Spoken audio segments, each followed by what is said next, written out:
Wir starten gleich.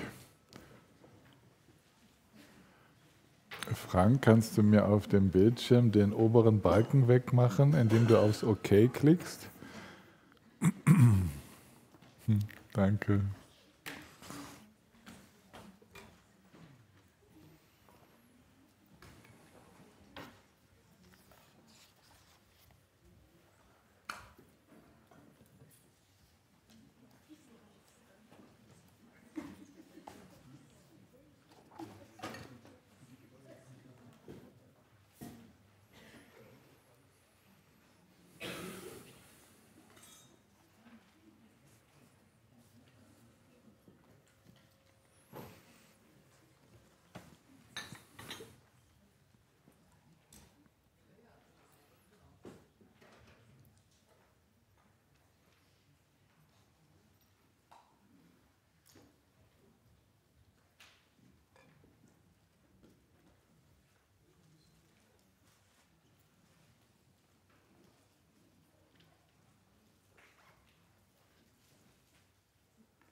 Vorhin im Einzelgespräch hat mich jemand gefragt, wer ist denn eigentlich diese Marianne, die jetzt da vorne sitzt und das so schön macht und so. Wir wissen ja gar nicht, was das für eine ist.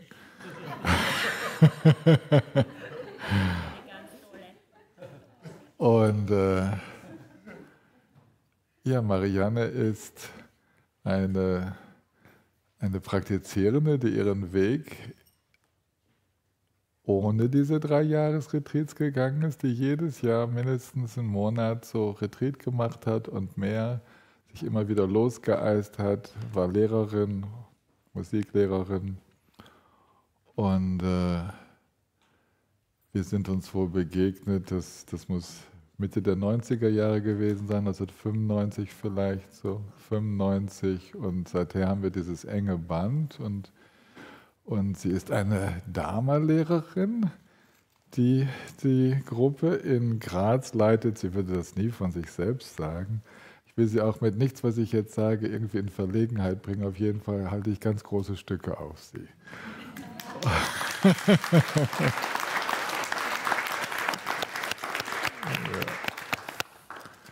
Und freue mich, dass ich das mit so einem wunderbaren Gefühl einfach abgeben kann. Und Marianne ist da und hat so viel Erfahrung und führt euch durch die Meditationen durch und so. Und sie hat mich noch gefragt, wie und was, und dann mach einfach. Ja? Und sie folgt da ihrem Gefühl und dem Feedback, das er ihr gibt. Da freut sie sich auch drüber. Ja. Okay, dann lass. Ich habe von Heiko keine weitere Nachricht bekommen. Ich nehme an, dass er noch im Bett ist. Ja, habt ihr was bekommen? Ist irgendwie was? Ja, okay.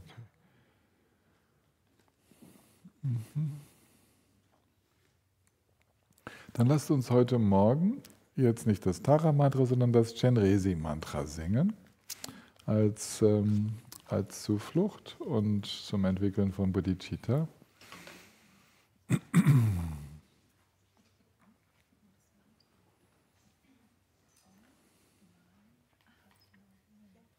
Richtig, es heißt Om Mani Padme Hum oder Padme kann man auch sagen.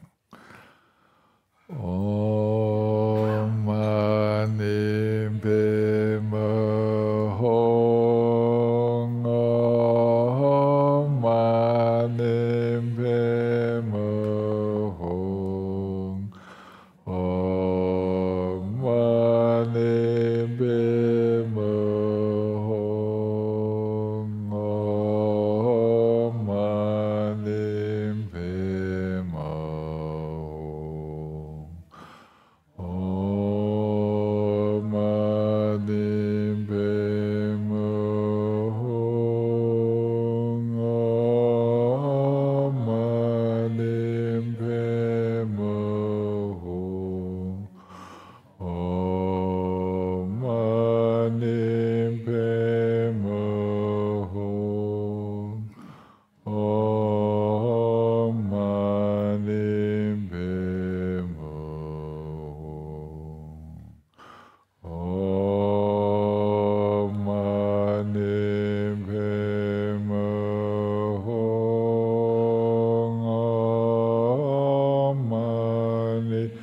Pema Hum. Om Mani Pema Hum. Om Mani Pema Hum. Ja, wo ich gerade die Musik im Hintergrund höre, denkt bitte alle dran, eure Handys auf Flugmodus zu stellen.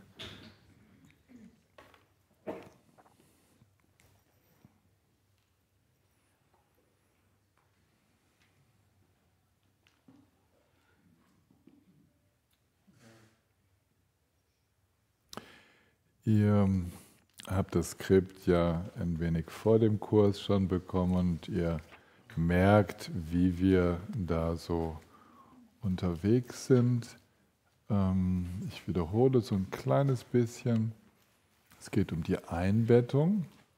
Es geht um einen vertieften Blick auf diese 3 Schulungen, Shila, Samadhi, Prajna, also heilsames Verhalten, meditative Sammlung und Weisheit.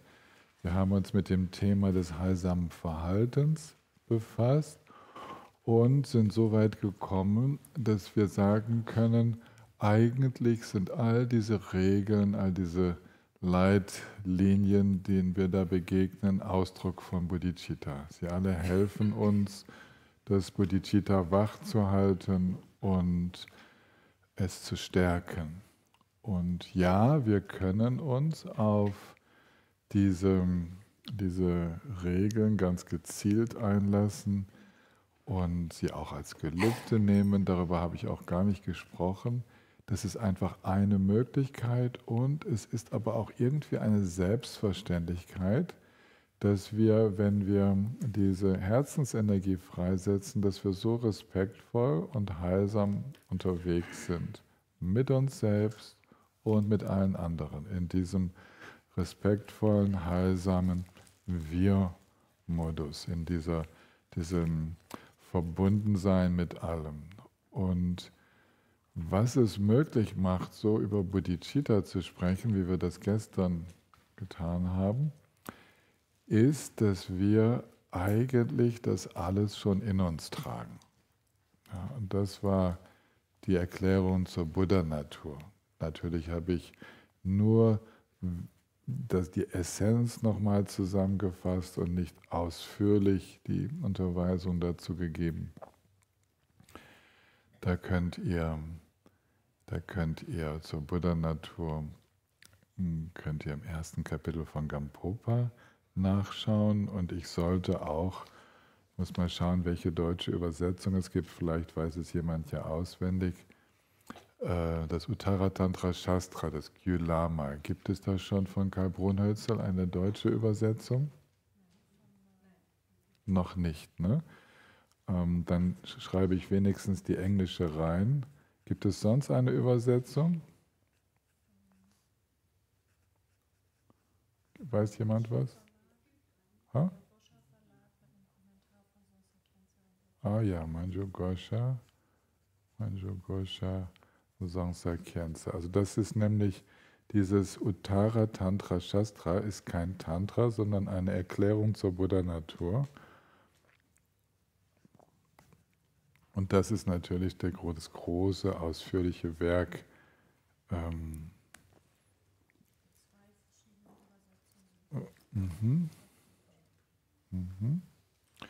Ich versuche es mal zu finden, du kannst es nicht mitbringen, ne? Nee, okay. Also jedenfalls, ja. Das Büchlein von Tina Tina hat auch ein Buch zu...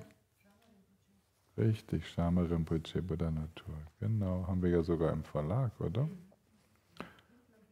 Hinten am Büchertisch. Nach vorne bringen, das holen wir nachher nach vorne und zeigen das. Genau, also das ist schön, wenn ihr mir solche auch mir helft, diese Literaturliste zu vervollständigen. Hier ist ein kleines Heftchen von Lama Jigme Rinpoche. Karma, Ursache und Wirkung. Die Wahrheit von Ursache und Wirkung gibt es bei Buddhipath. Das ist auch eine schöne Unterweisung zu dem Thema des heilsamen Verhaltens. Aber jetzt zurück zur Buddha-Natur. Diese Buddha-Natur, die wir in uns tragen, ist ja auch nur ein Begriff und wir tragen ja auch nichts in uns,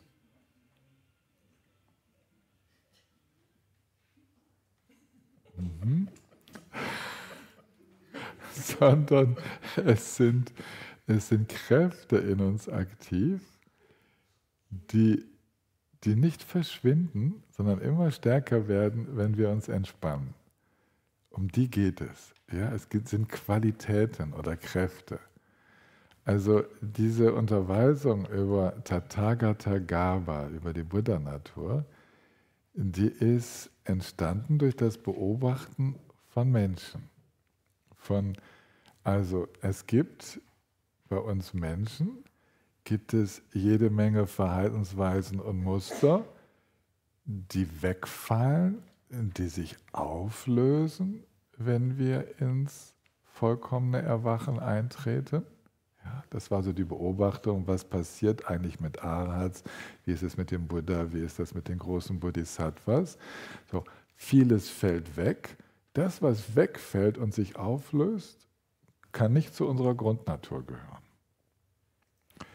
Das, was bleibt und bei niemandem wegfällt, ja, was sich nicht auflöst, sondern immer mehr im Vordergrund steht, diese Qualitäten und Kräfte, die nennen wir Buddha-Natur. Das ist unsere Grundnatur. Das, was bei niemandem wegfällt. Ja, das, was bleibt, auch wenn der Geist von allem anderen frei ist. Okay, das ist, woher die ganze Geschichte kommt.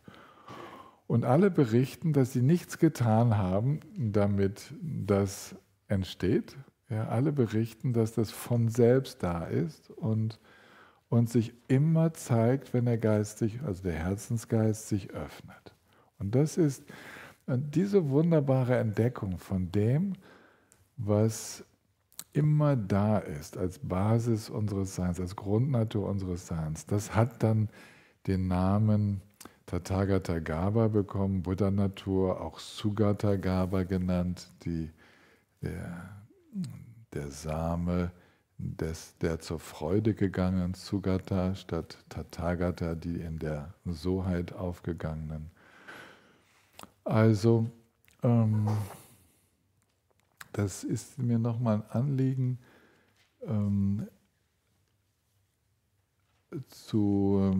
auch den Grund zu erläutern, warum dieser Ausdruck jetzt nicht schon vom Buddha selber so geprägt wurde in den allerfrühesten Unterweisungen, sondern der ist später entstanden, dieser Ausdruck. Und zwar als Summe all der Qualitäten, mit denen zum Beispiel der Buddha auch den Geist beschrieb. Der Buddha beschrieb den Geist des Erwachens, also ich kenne da einige Passagen, habe ich etwas intensiver studiert, das ist im Anguttara Nikaya, im Pali-Kanon, irgendwo in den 10, 20er Nummern. Und da beschreibt der Buddha ganz viel den Geist, wie der Geist von Natur aus lichthaft ist, von Natur aus frei und so weiter. Er beschreibt in vielen kleinen aufeinanderfolgenden, kurzen Lehrreden, beschreibt er die Natur des Geistes und beschreibt eigentlich diese Buddha-Natur. Und später hat man diese Beschreibung des Chitta, des Erwachten, der erwachten Meister, hat man dann einfach Bodhicitta genannt. Ja, das ist eigentlich das, was wir kultivieren, aber tatsächlich setzen wir es nur frei. Also wir kultivieren gar nicht wirklich etwas, wir verringern nur alles, was dieses Bodhicitta ausbremst. Und dieses Bodhicitta ist genau das, was sich dann als Buddha-Natur enthüllt, wenn es ganz ungekünstelt wird. Ja, wenn Bodhicitta nicht mehr von Anstrengung und Streben geprägt ist, genau dann zeigt es sich als die Grundlage, die dann zur Frucht geworden ist. Ja, ihr erinnert euch an die Mahamudra-Unterweisung, die Basis Mahamudra, die Grundlage, genau diese Buddha-Natur, Pfad Mahamudra, das Freilegen der Buddha-Natur, alles entspannen, auflösen, was die Buddha-Natur daran hindert, ganz da zu sein, und Frucht Mahamudra dann, wenn die Grundlage sich als Frucht, als Buddhaschaft dann zeigt. Ja? Und das ist eigentlich, kann man sagen, ist das die Grundlage all dieser Mahayana-Tradition. Das ist, worum es immer geht, das freizulegen, was ohnehin schon da ist. Und das würden aber auch jetzt Theravadins genauso ausdrücken. Sie würden auch sagen, ja, wir auch bei uns, es ist nichts, es wird nichts erzeugt, es ist kein wirkliches Kultivieren von etwas, sondern es ist nur ein Vorübergehen, das ist ein Ausdruck für diese Praxis, wo wir quasi wie uns über eine Schwelle hinüber begeben, weil die Schwelle der Gewohnheitsmuster ist schon ziemlich intensiv. Also wir haben Muster in uns entwickelt, die uns in der jetzigen Art zu funktionieren festhalten. Und um wie die Schwelle zu nehmen, braucht es eine gewisse Anstrengung und Ausrichtung. Da braucht es einfach, gerade zu Anfang, wenn wir noch nicht genau wissen, wie das mit dem Entspannen und Öffnen so geht, dann haben wir das Gefühl, ich brauche relativ viel Energie. Und dann merke ich aber auch, dass es ab einem gewissen Punkt in meiner täglichen Praxis, dass es, wenn ich einen gewissen Punkt erreiche, dann brauche ich eigentlich nicht mehr so viel Energie. Aber es ist wie als müsste ich etwas anschieben, fühlt sich das an. Und so ein bisschen den Berg hinaufschieben, so, es geht nicht gerade ganz von selbst. Und dann habe ich so einen Punkt erreicht und habe das Gefühl, jetzt läuft die Karre von selbst. Ja, so. Und das ist also natürlich ein Gefühl, was ihr kennt, was wir alle kennen, dass wir manchmal oder oft oder an gewissen Tagen brauchen wir so ein bisschen diese Anschubsenergie. Ja, wir brauchen das, was man dann auch richtigerweise Disziplin nennen könnte. Das ist so, wir müssen diszipliniert am Ball bleiben. Aber schlussendlich brauchen wir gar keine Disziplin. Diese Disziplin ist nur eigentlich uns nicht von den Gewohnheitsmustern bestimmen zu lassen. Wir brauchen nur so viel Disziplin, wie wir Muster haben, die dem entgegenwirken, was eigentlich gut für uns ist. Also, wir brauchen nur so viel Disziplin, wie unsere Muster stark sind. Die Muster, die uns festhalten. Ja? Die uns festhaltenden Muster bestimmen, wie viel Disziplin wir brauchen. Und sie muss immer ein bisschen stärker sein als die Muster. Ja? Also wie viel Disziplin braucht Mensch, kann man genau so beantworten. Wir hatten zwischendurch auch mal mit, ich weiß nicht, wir haben das Thema so ein bisschen gestreift, mit Suchtthemen zu tun beim heilsamen Verhalten. Wenn wir einer Sucht ausgesetzt sind, wenn sich solche starken Muster in uns etabliert haben, dass wir wie einen Zwang verspüren, auf eine bestimmte Art zu handeln, dann könnt ihr euch vorstellen, warum es heißt, dass man anfänglich zum Aussteigen aus einer Sucht sehr viel Disziplin braucht, sehr viel Kraft. Man muss wirklich sehr entschlossen sein. Das geht nicht einfach nur das war, glaube ich, das, was ich dann auch gesagt hatte, es geht nicht einfach nur durchs Entspannen, weil kaum entspanne ich, schlägt meine Sucht wieder zu, weil die ist einfach genau am Start, die ist immer da. Ja? Erstmal brauche ich also da recht viel Energie und viel Unterstützung und dann wird es leichter, ich schaffe positive Erfahrungen, es ist nicht nur das Gewohnheitsmuster der Sucht am Start, sondern auch schon die wachsende Erfahrung, dass es anders geht. Ich habe schneller mal die Möglichkeit, eine Wahl zu treffen. Ja, aber das ist dieses Thema, warum es trotz der uns innewohnenden Buddha-Natur trotzdem noch Anstrengung braucht. Und Genro Rinpoche sagte das immer so, durch die Anstrengung in die Anstrengungslosigkeit. Das war so sein Motto, wie er uns das erklärte, wenn wir diese Fragen aufbrachten.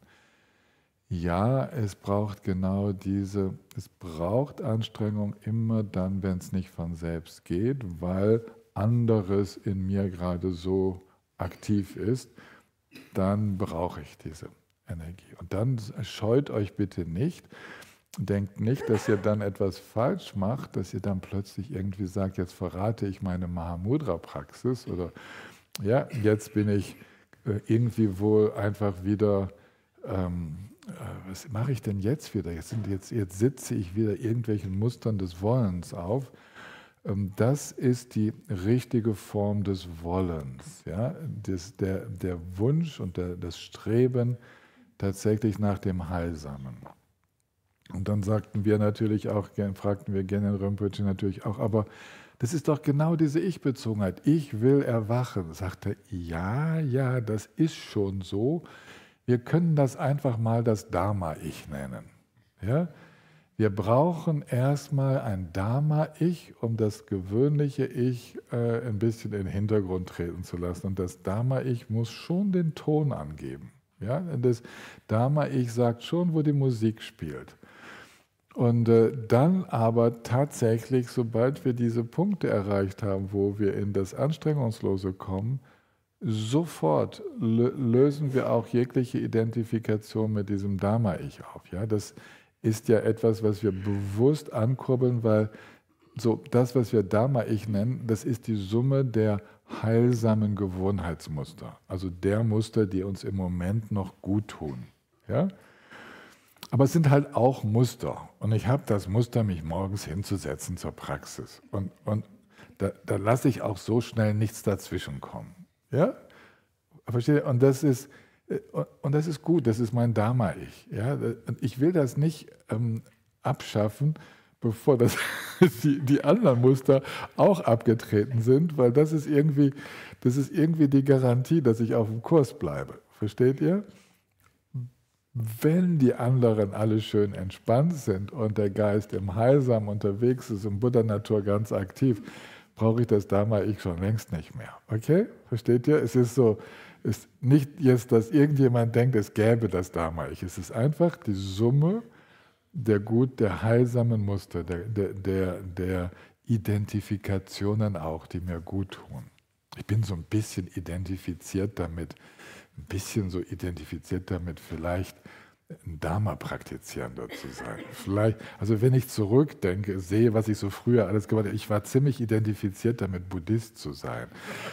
Ja, ist auch hinderlich, aber letztendlich hinderlich, aber zwischendurch mal ganz gut. Ja? Deswegen dürfen wir schmunzeln, wenn wir Menschen mit hoher Identifikation sehen auf dem spirituellen Weg, die sich ganz identifizieren und ganz sagen, und so muss es sein und genauso und nicht anders und so. Dann dürfen wir schmunzeln, weil wir wissen, das ist jetzt das Dharma-Ich, was aufpasst, dass hier nichts schief läuft. Ja? Dass die anderen Muster nicht dominieren. Und dann aber wir wissen, dieses Dharma-Ich wird sich entspannen müssen.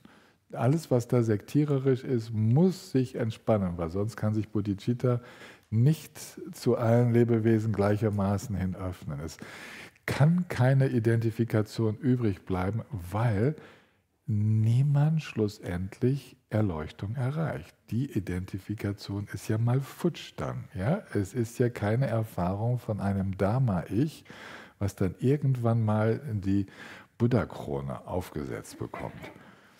Ja? Ihr versteht, es muss sich sowieso alles auflösen. Aber die Reihenfolge ist so, erst lösen wir diese nicht heilsamen, schädigenden Muster auf. Die heilsamen kultivieren wir noch ein bisschen, die halten wir wach, die geben wir nicht so schnell preis, erst wenn sie überflüssig werden. Weil tatsächlich das natürliche Sein mit seinen wunderbaren Qualitäten, weil das jetzt übernommen hat.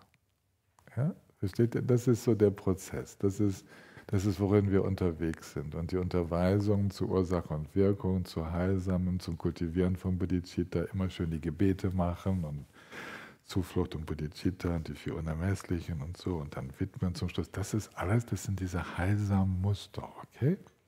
es geht auch ohne. Ja? Aber es tut gut. Ein Teil des Weges. Ja, und wenn ihr merkt, es tut gerade nicht gut, dann habt ihr die Freiheit, es gerade jetzt nicht zu tun, weil es nicht gut tut. Aber ihr tut es wieder, bevor irgendetwas anderes diesen Platz einnimmt. Ja? Und bevor es irgendwie schwierige Muster wieder am Start sind, dann lieber schnell Zuflucht rezitieren oder laut Mantras singen und ja? Methode einsetzen. Eigentlich genau, das ist das Stichwort. Eigentlich sind es Methoden. Methoden sollten heilsam sein und Methoden machen sich, wenn sie gut sind, irgendwann überflüssig. Ja. Weil eine gute Methode bildet möglichst getreu ab, was ohnehin passieren würde in einem erwachten Geist. Ja.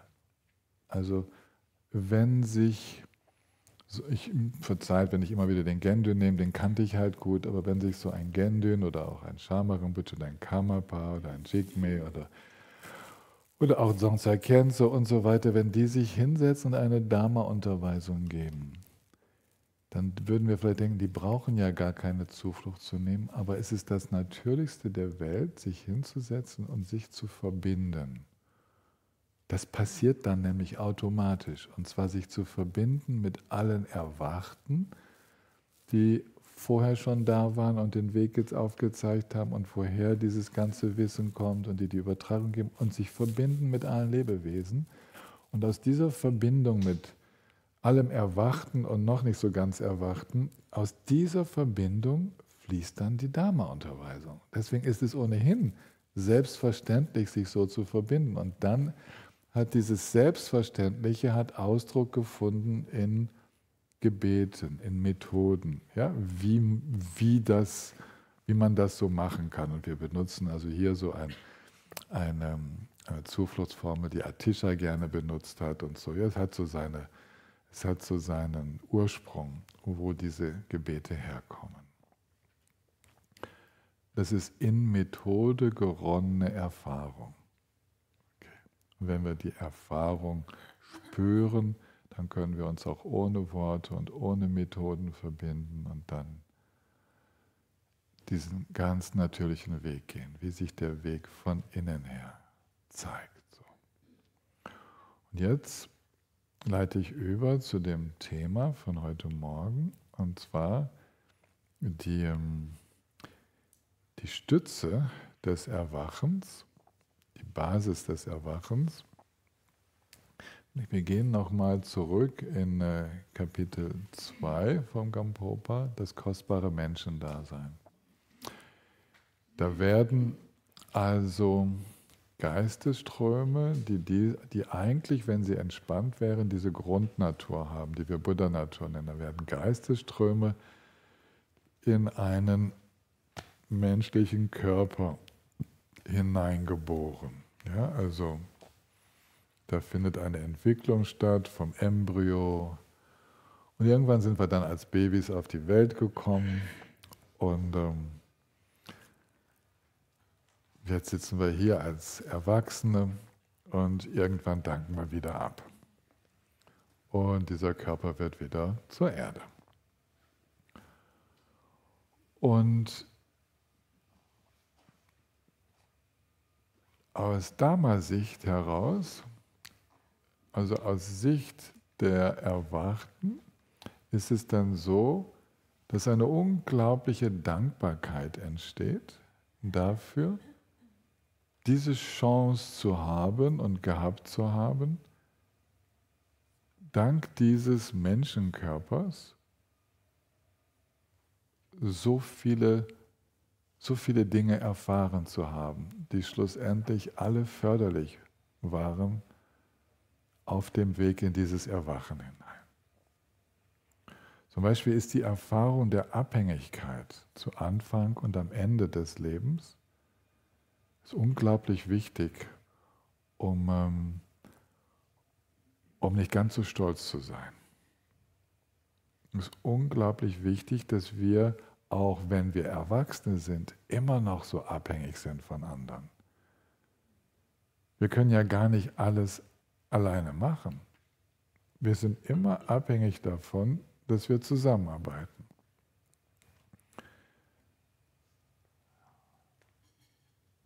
Schon spannend, oder? Jemand macht für uns die Steine, mit denen wir dann denken, wir bauen selber unser Haus. Aber alles, mit dem wir unser Haus bauen, haben irgendwelche anderen hergestellt und uns geholfen, es uns zu besorgen. Und ja, es kümmern sich andere um uns, dass wir groß werden, dass wir laufen lernen, dass wir wachsen, dass wir, wie geht denn das alles? Ja? Und wir lernen weiter. Und diese unglaubliche Lernerfahrung, die dank des menschlichen Körpers möglich wird, die wird gepriesen in all diesen Dharma-Texten. Alle Lehrer beginnen damit. Und es gibt tibetische Lehrer, die eine ganze Woche mit der Unterweisung, also vormittags und nachmittags mit der Unterweisung zum kostbaren Menschendasein füllen würden. Und auch schon gefüllt haben. Und den Unterschied machen zu all diesen anderen Erfahrungen, wo zum Beispiel in anderen Daseinsbereichen zu sehr das Leid dominiert, sodass die Lernerfahrung ein bisschen ausgebremst ist, weil der Überlebensmodus so stark ist, dass man sich ständig um sein Leben sorgen muss und ständig wie in der Tierwelt zum Beispiel, ständig auf Hab-Acht ist und es schwerfällt, in tiefe Entspannung zu kommen. Und auch, dass wir unsere geistigen Fähigkeiten, dass die so wach sind, dass wir lernen können, dass wir sehr, sehr schnell lernen können sogar. Und so lässt sich viel zu diesem kostbaren Menschenleben sagen. Alles nur, weil wir tatsächlich in diesen Körper gefunden haben. Und viele hadern mit dem Körper. Ja, viele von uns hadern damit, dass dieser Körper so unbeständig ist. Ich weiß genau, ich hab letzte Woche mehrfach so gegessen, dass ich dachte, ich müsste nie mehr was essen, weil ich war so satt. Und dann ist der Körper ein paar Stunden später, am nächsten Tag, schon wieder hungrig. Ja, allein damit kann man schon hadern. Wäre schön, wenn das mal erledigt wäre. Und. Ja, wir hadern mit all dem, was dann zum Altwerden dazugehört. Wir hadern vielleicht damit, dass wir schon Menschen verabschieden mussten, die ihren Körper verlassen haben.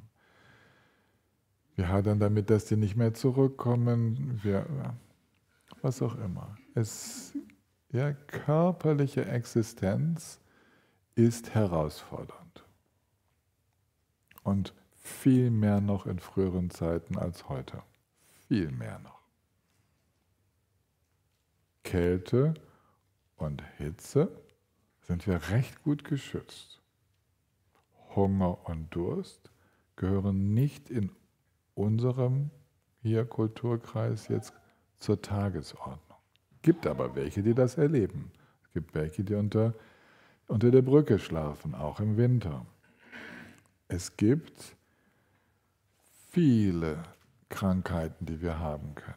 Vieles, was uns zu schaffen macht. Und wir haben aber tatsächlich auch eine sehr hochentwickelte Medizin, die uns bei Unfällen wieder zusammenflickt. Irgendjemand meinte, ja, Tilman, du sitzt da wieder ganz gut. Ich kann mich noch erinnern, wie du da deinen Oberschenkelhalsbruch hattest. Ne? Und ja, ich würde normalerweise hinken, wenn wir jetzt nicht diese Medizin hätten. Ja, dann würde ich, hoffentlich wäre es überhaupt zusammengewachsen. Und, ja, also so ist das halt. Und also die Körperlichkeit des Erlebens, die war in früheren Jahrhunderten und Jahrtausenden viel stärker. Das müsst ihr euch mal klar machen. So weiche Betten wie wir, dass man sich aussuchen kann, welche Art Matratze man nimmt. Und ja, also das konnten sich früher nur ein ganz paar Personen. wurde auf Bettgestellen geschlafen, vielleicht auf dem Boden geschlafen, es war kalt, ja, es waren nicht alle Räume geheizt, es war und. Ja, man musste für alles sorgen und ein Feuer, das brauchte die Energie des Holzspaltens und ja, alles zusammentragen. Und ich sage, aber die Körperlichkeit, das ist mir so wichtig, warum ich da so jetzt das so betone, ist, weil die ursprüngliche Unterweisung heißt der kostbare Menschenkörper. Und die hätten schon ein anderes Wort auf Sanskrit und auf Tibetisch gehabt. Die hätten das schon das kostbare Menschenleben nennen können, aber es heißt Milü, der kostbare Menschenkörper. Und ich habe mir immer überlegt, warum heißt es nicht Menschenleben? Ja, ich habe es Menschendasein übersetzt. Ich glaube, wir haben es auch da wieder mit einer Methode zu tun, um uns zu helfen, nicht mit unserem Leben und speziell mit unserem Körper zu hadern. Dass wir diesen Körper, der vielleicht von Rheuma geplagt ist, von Kopfschmerzen, von Verdauungsschwierigkeiten, ja, von Schmerzen beim Gehen, von was auch immer euch jetzt gerade schon plagt. Wir haben schon vieles hinter uns, sind einige hier im Raum, die ihre Krebserkrankung zum ersten Mal, zum zweiten Mal schon überwunden haben und. Also die Herausforderung durch den Körper ist immens und es ist der Körper, der uns tatsächlich auch in Beziehung treten lässt. Also unsere Körperlichkeit bewirkt, dass ich dich sehen kann. Und dass du nicht gleich schon wegläufst oder weg bist, weil du dich einfach in Luft aufgelöst hast oder einfach durch einen Gedankengang woanders bist. Wir sind hier in einem Raum und wir teilen gemeinsame Bedingungen. Und dieses Teilen vom Gemeinsamen kommt durch unsere Körperlichkeit und zwingt uns zu Kompromissen. Wir müssen miteinander irgendwie eins werden, wie viel frische Luft in einen Raum kommt oder nicht. Wir müssen uns irgendwie über die Temperatur eins werden. Wir müssen uns irgendwie eins werden darüber, was gegessen wird und was angepflanzt wird und was, ja. Die Körperlichkeit ist eigentlich die Bedingung, die uns zwingt, ein bisschen Mitgefühl zu entwickeln. Versteht ihr? Dass wir, weil ich selber in meinem Körper und in meinem Sein das alles erlebe, schwinge ich mit jemandem anders, der auch schlecht geschlafen hat. Ja, so. Weil ich spüre, wie es ist, kalt zu haben, kann ich mir vorstellen, wie es jemandem ist, der gerade bibbert, ja, und es kalt hat. Weil mir schon Sachen auf den Fuß gefallen sind, weiß ich, was für ein Schmerz das ist. Ja? Also diese Körperlichkeit ist eigentlich unglaublich hilfreich, um Mitgefühl zu entwickeln. Selbstannahme, Annahme von anderen. Und dann kommen noch weitere Aspekte hinzu. Also was hier in der normalen Darstellung die 8 Freiheiten und die 10 günstigen Bedingungen genannt werden,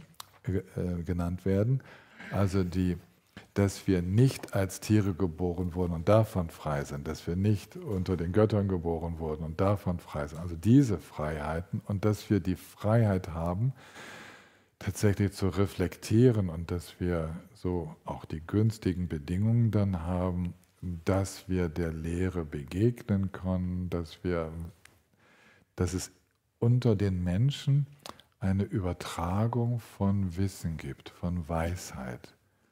Das Know-how der früheren Generationen wird überall auf der Welt an die nächsten Generationen weitergegeben.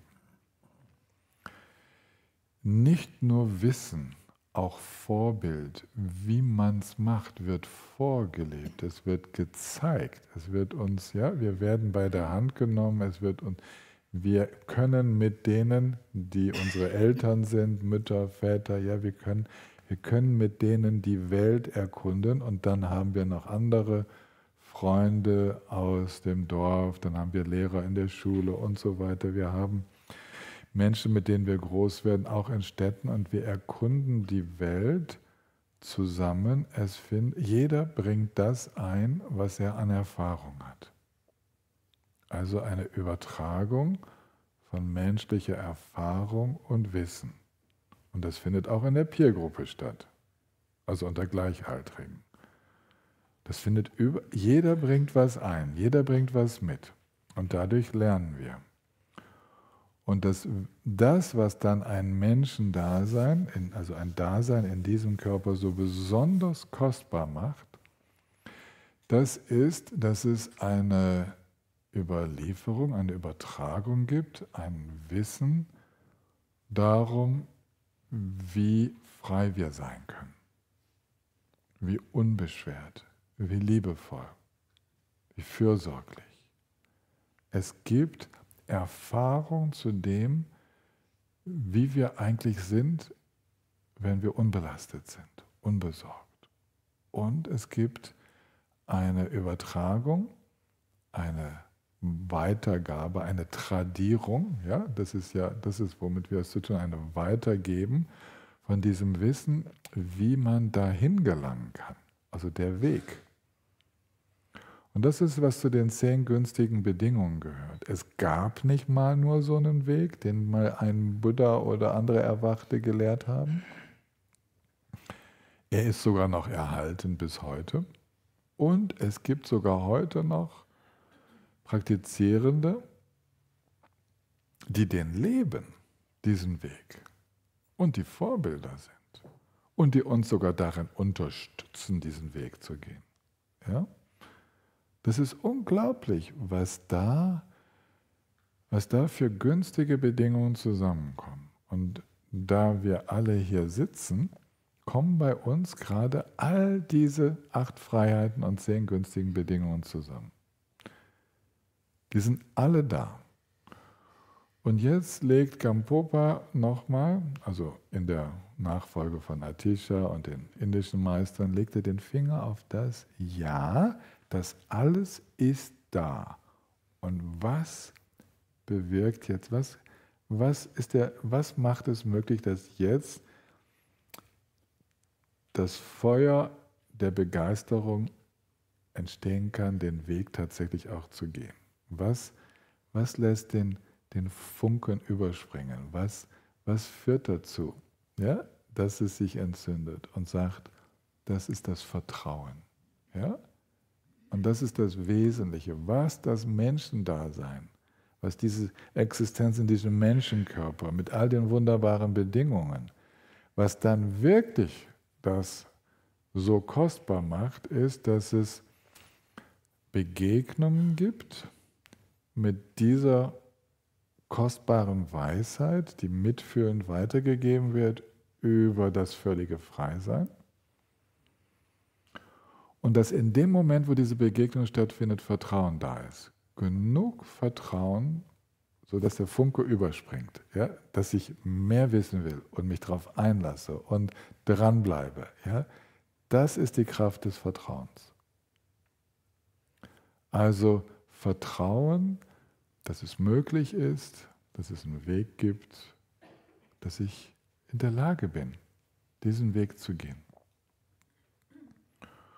Und das wurde von der Tradition aufgefächert, dieser große Begriff des Vertrauens, über das der Buddha so oft spricht. Ja, es heißt auf Sanskrit Shraddha und es gibt ganze Lehrreden, wo der Buddha nur über die Kraft des Vertrauens spricht und unterstreicht, dass es der Motor der inneren Praxis ist. Und dieses Vertrauen wird ein wenig genauer betrachtet. Es gibt ja so verschiedene Schattierungen von Vertrauen. Und meist beginnt es mit der ersten Form, dem ersten Aspekt von Vertrauen, dass wir eine Inspiration erleben. Ja, also ein inspiriertes Vertrauen. Das ist diese Vorbildfunktion. Ja? Aber die Inspiration kann auf mehreren auf mehreren Ebenen stattfinden. Was wären denn so die deutschen Worte? Da ist ich erlebe es als belebend, als ermutigend, ja, als unterstützend, dem Dharma zu begegnen, also dem Authentischen zu begegnen. Und das kann in einem Text passieren. Kann sein, dass ich einfach einen Text in die Hand kriege und sage, boah, ja, oder es kann in einer persönlichen Begegnung sein. Es kann über Worte sein, die in der Begegnung stattfinden, oder es kann über die Ausstrahlung einer Person sein. Und schon passiert das. So in den alten Beispielen taucht dieses Bild auf des Reisbauerns, der gerade dabei ist, seine Pflanzen zu setzen im Wasser und der den Blick hebt und er sieht den Buddha und seine Schülerinnen und Schüler vorbeilaufen. Ja, ihr kennt die indische Situation, das sind die Reisfelder, dann sind die Borde der Reisfelder und dann gibt es immer wieder größere Borde, über die man gut laufen kann und darüber marschierten die Leute von einem Dorf zum anderen. Und dann guckt dieser Reisbauer hoch und er sieht diese Menschen da vorbeilaufen und ja, etwas taucht auf. Da ist, wow, das hat eine Ausstrahlung, da berührt mich etwas. Und in dem Moment könnte es sein, dass wir so eine Blume gen Himmel werfen. Ja, es könnte sein, dass wir die Reispflanzen nehmen und sagen, genau, so möchte ich eines Tages auch sein. Aus der Inspiration kommt die Aspiration. Ja, das ist also das strebende Vertrauen. Aus dem ermutigenden, dem begeisterten, dem angeregten Vertrauen kommt die Regung der Ausrichtung, das ausgerichtete, strebende Vertrauen, das sagt, da geht's lang für mich. Ja, das wäre so, wenn ich das jetzt so didaktisch aufbereite, wäre das normalerweise die zweite Bewegung des Geistes. Und diese zweite Bewegung des Geistes aus der Inspiration ins Handeln zu gehen, ins Streben, führt dann dazu, dass ich Erfahrung mache im Umsetzen dieser Weisheitslehren, denen ich begegnet bin. Das, was durch die Vorbilder mir so vorgelebt wird, dem folge ich nach, ich setze es um und ich komme zu persönlichen Erfahrungen. Und damit beginnt das, was wir überzeugtes Vertrauen nennen. Das ist der dritte Aspekt. Dieses überzeugte Vertrauen, das beruht bereits auf persönlicher Erfahrung. Das ist nicht mehr etwas, was von außen kommt oder was irgendwo hingerichtet ist, sondern das ist ein sich niederlassen im Vertrauen. Ich habe es getestet und für gut befunden. Und genauso wird Vertrauen auch, wenn ich in etwas in meinem Leben oder in jemanden in meinem Leben vertraut habe und diese Person enttäuscht mich oder wenn ich probiere, das zu leben, was diese Person mir empfiehlt, dann klappt es nicht, dann entsteht nicht dieses überzeugte Vertrauen und die anderen Formen des Vertrauens nehmen auch ab, ja? Bis ich vielleicht gar kein Vertrauen mehr habe. Also der Kreis des Vertrauens ist wirklich aus dieser Inspiration heraus, sich auszurichten, den Weg zu gehen und zu persönlichen Erfahrungen zu kommen. Und das ist, was das Menschenleben so besonders kostbar macht. Es gibt den Weg der Befreiung. Er ist in diesem Menschenbereich sehr gut zu gehen, weil es genug Herausforderungen gibt, aber nicht zu viele. Und es ist möglich, in diesem Menschenleben den Weg sogar abzuschließen, also zu der vollkommenen Gewissheit zu kommen. Das wäre der Schlusspunkt. Ja? Wenn das überzeugte Vertrauen dann zur Gewissheit gerinnt, das ist dann das unerschütterliche Vertrauen. Das ist das, wo wir das so viele Male getestet haben, so klar sind und es ist völlig klar. Und die Dharma-Unterweisungen, die uns gegeben werden, die sind alle dafür gedacht, und das dürft ihr ruhig ganz breit sehen. Also ich spreche jetzt nicht nur über den Dharma der buddhistischen Tradition, ich spreche über alle Richtungen. Ich habe gerade vorletzte Woche mit großer Begeisterung ein Buch gelesen über die indianisch-schamanistische Beschreibung des Weges im Vergleich mit der jungianischen Psychologie. Sehr inspirierend, unglaublich viel Wahres, also auch Dharma, der mir da entgegenkommt. Und ja, also immer wo Dharma, also wo etwas uns wahr erscheint, heilsam erscheint, uns inspiriert, wir können einen Weg testen und gehen und es kommt dann zu Erfahrungen. Ja, da findet dieser Prozess statt. Und ob der dann ins vollkommene Erwachen geht, das wissen wir nicht, aber das ist, was das Leben so kostbar macht. Und jetzt gerade ist dieses Leben, in dem wir jetzt hier sitzen, ist unsäglich kostbar. Unsäglich. Ja, also da verstellt uns das Sprechen über drohende Kriege und Krisen und dieses und jenes verstellt uns manchmal den Blick. Ja. Und deswegen beginnt jeder Praxistag morgens damit, mir diese Dankbarkeit ins Herz zu rufen, diese Wertschätzung für diesen Körper, der mich plagt, aber auch herausfordert und der mir so viel ermöglicht.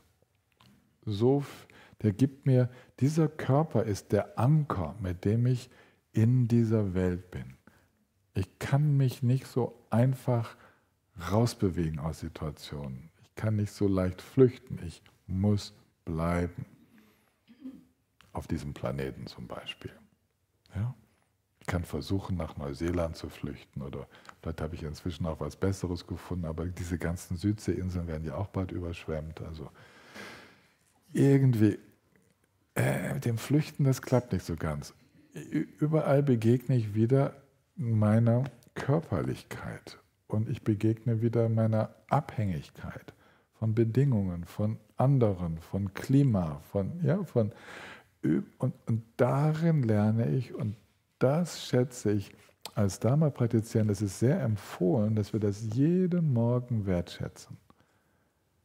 Den Tag damit beginnen, nicht zu klagen, sondern zu sagen, also klagen ist schon ein bisschen okay, aber vielleicht nicht drin stecken bleiben. Ja, ist schon, ja, erstmal vielleicht dankbar und dann ein bisschen klagen. Dann ist das schon ein bisschen gemildert. Aber so, wow, ja, okay.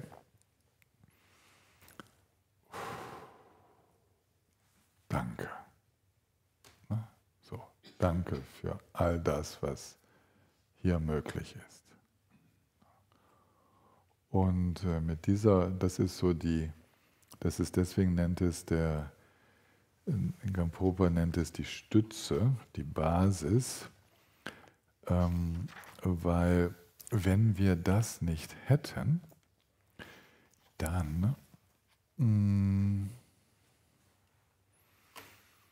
weiß nicht, ob wir eine stabile Praxis aufbauen können.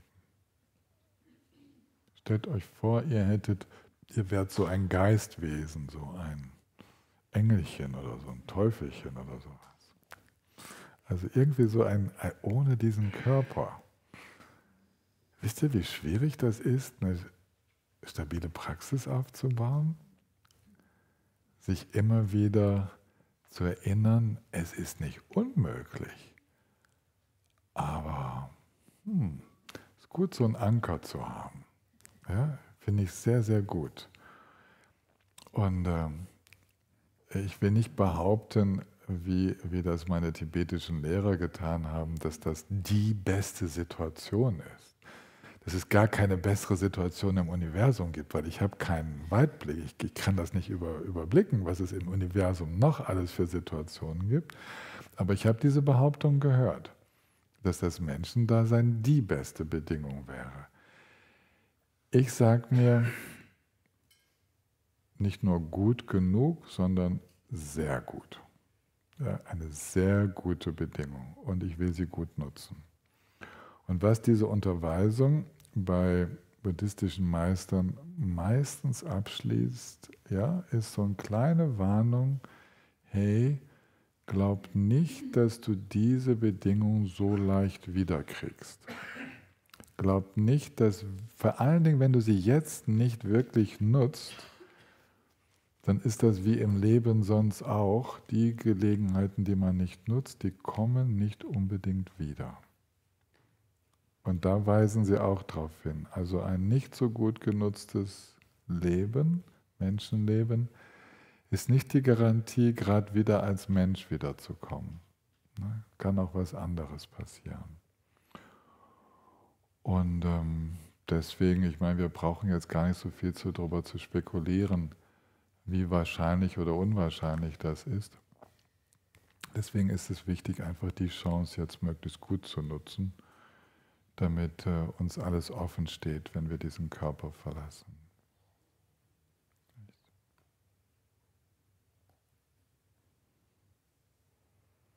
Okay, also das war jetzt so die Einführung in dieses Thema, das kostbare Menschendasein, als die äußere Schale, in der die Buddha-Natur in diesem Leben unterwegs ist.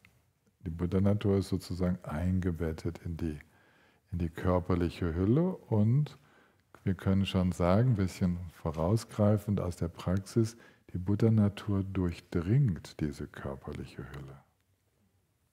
Diese körperliche Hülle ist gar nicht Materie. Diese körperliche Hülle ist ein Energiekörper, wird nur durch Energien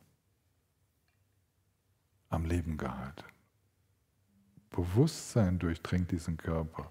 Und wenn da kein Bewusstsein mehr drin ist, dann ist es nicht mehr dieser Körper. Dann ist es ganz schnell wieder Erde. Also es ist nicht nur das Gefäß für einen Geist, der irgendwie da drin wohnt, sondern Geist und Körper gehen eine Einheit ein. Und damit kommen wir in die Nähe des Verständnisses, wie es im Tantra benutzt wird, dass wir diesen Körper beginnen als Palast der Befreiung zu sehen. Es ist nicht nur das wunderbare Menschendasein, sondern es ist der Palast der Befreiung. Kein Gefängnis, genau das Gegenteil. Es ist dieser wunderbare Prana-Körper, Pranakaya, dieser Körper aus subtiler Energie, wo Geist alles durchdringt, ja, dank der subtilen Energien, weil Prana und Geist, Bewusstsein gehen immer dieselben Wege. Und dann, vielleicht hilft euch diese kleine Andeutung, um zu merken, wow, ja, könnte noch eine noch tiefere Wertschätzung für diese körperliche Existenz entwickeln. Okay, das waren so die Dinge, die zum Teil in den Büchern stehen und zum Teil halt nicht. Okay, jetzt machen wir eine Pause. Machen eine gute Pause. Irgendwie die erste Pause vormittags, die ist immer gut, wenn die 20 Minuten lang ist. Ich hoffe, für euch im Zoom wird das nicht zu lang, dass ihr irgendwie mit dieser entsetzlich langen Pause auch zurechtkommt.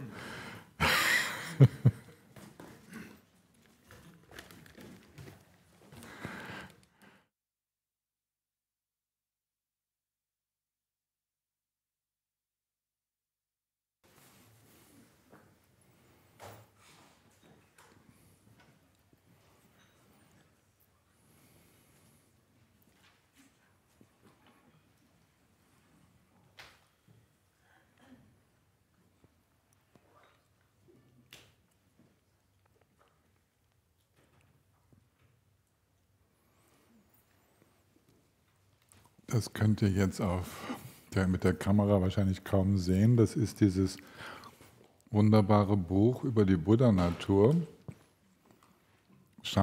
Unser Potenzial für Weisheit, Mitgefühl und Freude. im Norbu Verlag von Sharma Rinpoche, übersetzt von Tina Drastik, Martina Drastik wird sie gern genannt. Und tatsächlich ist das wohl die beste Einführung, die ich kenne, weil sie ist kurz, ganz essentiell, ausreichend, ausführlich. Also da könnt ihr euch dickere Werke auch sparen. Das ist ein wunderschönes Buch. Ich habe mich sehr, sehr gefreut. Tut mir leid, dass ich das vergessen habe, aber schaut euch das mal an.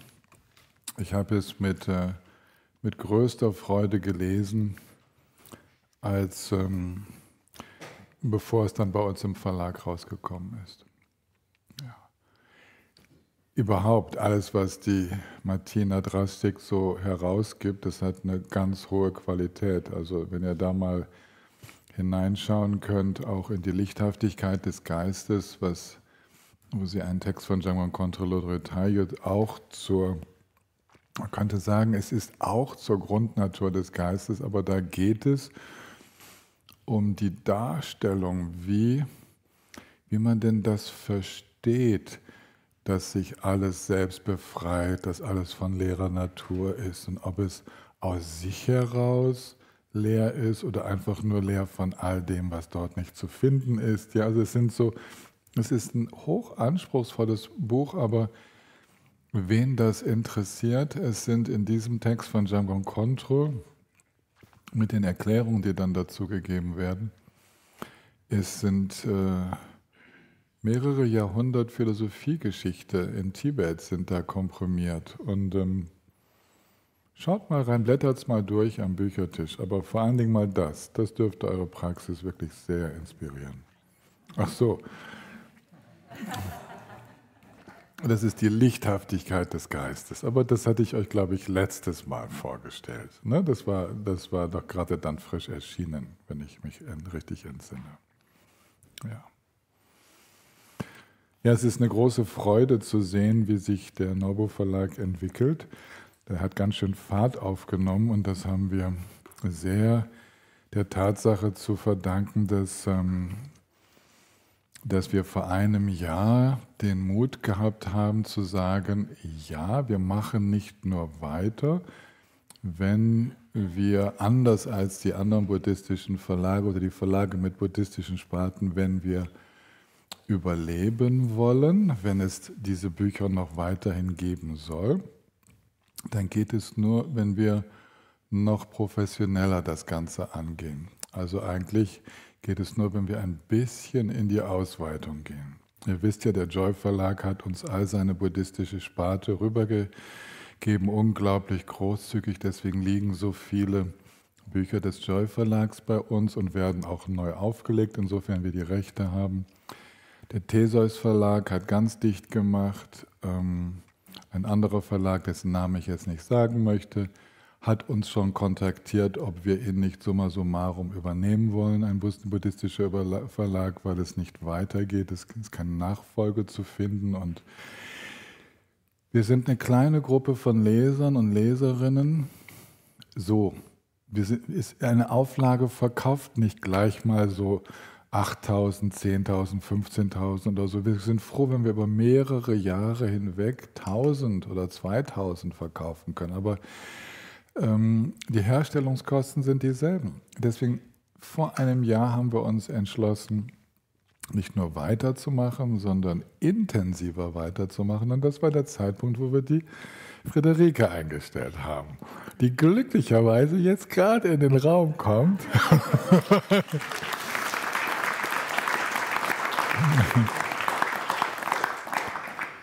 Denn ihr haben wir die Gestaltung dieser wunderschönen Bücher, die seither erschienen sind, zu verdanken und so manches anderes, was sich hier gestaltet. Zum Beispiel, dass ihr zwischendurch so Bildschirmschoner sieht auf Zoom, wo dann steht, es geht gleich weiter und ein Bild aus dem grünen Baum oder Pause und ein anderes Bild, also mit einem Buddha aus dem grünen Baum. Das hat alles, das macht so die Rike mal so kurz nebendran, ja, das ist das so.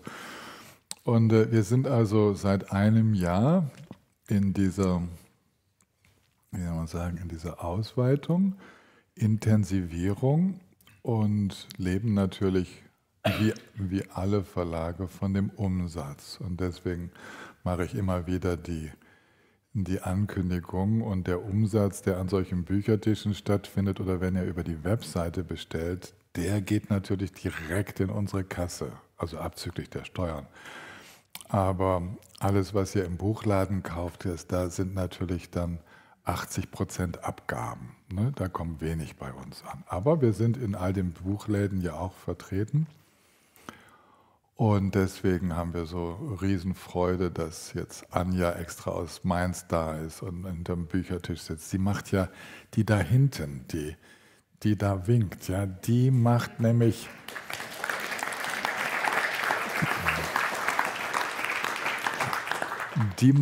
den Vertrieb aus Mainz. Die schickt euch die Bücher. Und die Sabine, die da sitzt, die ist seit 14 Jahren dabei und die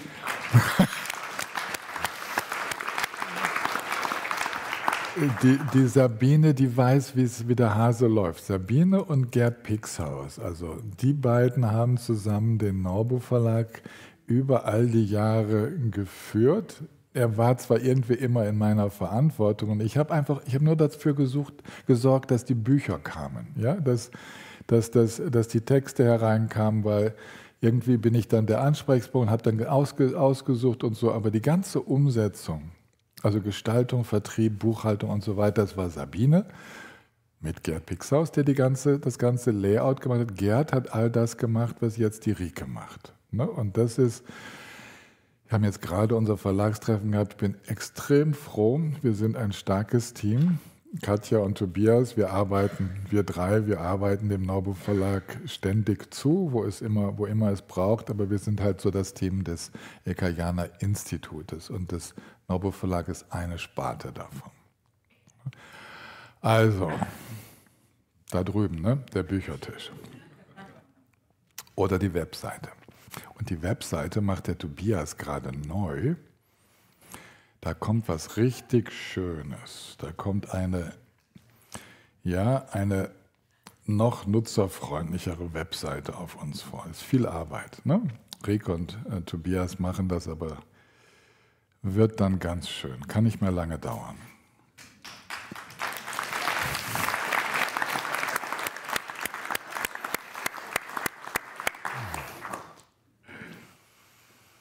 Ja, wenn ich jetzt schon bin, kann ich ja schon fertig machen. Also, und wir haben jetzt ein Norbu-Lager im Grünen Baum eingerichtet, unten, wo man mit dem Auto dann vorfahren kann, die schweren Bücherkisten direkt ins Lager rüber und so. Also es wird jetzt unten im Grünen Baum, in der ehemaligen Garage, ist voll umgebaut, haben wir jetzt ein Lager für den Norbu Verlag und das macht zum Beispiel die Katja. Ne? Das ist zum Beispiel, die hat da den Blick drauf, was bei uns über den Büchertisch geht im Haus und wie das Lager bestückt ist und so. Ja?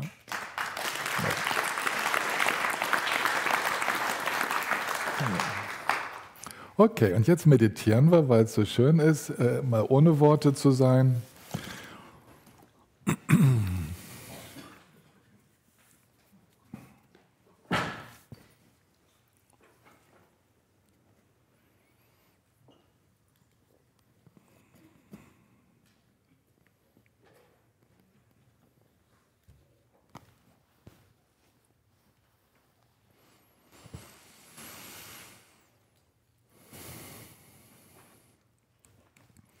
Aus dem, was wir diesmal schon alles angesprochen haben, ist ganz offenkundig, dass es schlussendlich darum geht,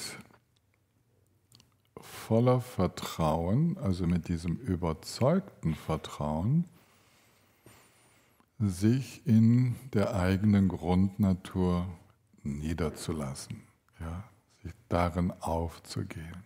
Und diese Grundnatur zuzulassen, wir nennen das, lass den Buddha in dir meditieren. Und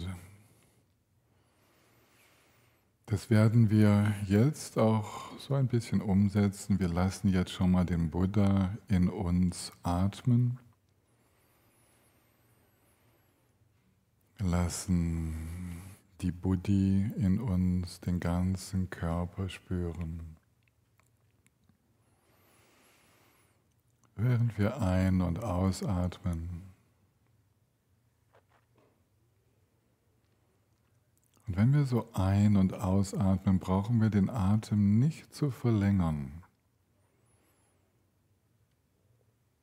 Das Leben läuft uns nicht weg. Wir müssen es nicht irgendwie besonders machen, besonders einatmen, besonders ausatmen, damit wir es besser erleben können. Sondern so ganz entspannt, innerlich zurückgelehnt, lässt die Buddhi in uns den Atem einstreichen. Er kommt von selbst. Und er fließt auch von selbst wieder raus.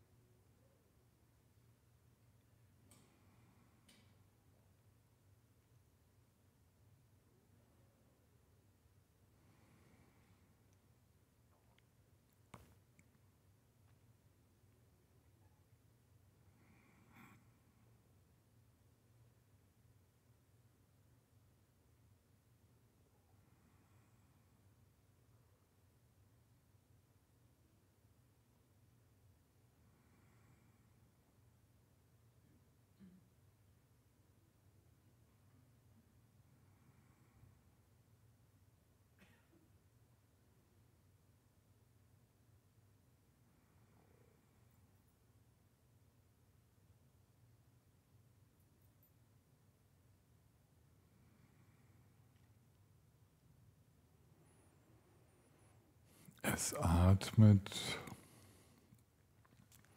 es ist gewahr. Dieses Gewahrsein mit all seinen Qualitäten ist gar nichts Persönliches. Es ist nicht das Ich, was da gewahr sein muss. Es passiert. Es ist die Natur des Geistes, gewahr zu sein.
Und wieso der Buddha, die Buddhi in uns gewahr ist auf eine nicht identifizierte Art und Weise,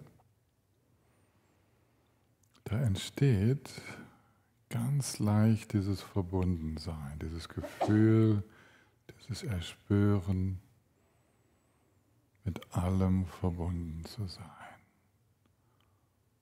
Und das geht besonders leicht, weil wir eben gar keinen Mittelpunkt erzeugen. Wir sind nicht der Ort im Universum, von dem aus alles mit uns verbunden ist, sondern wir sind Teil dieses Gewahrseinsraumes, sind Teil dieser Kräfte, die das Universum durchwirken.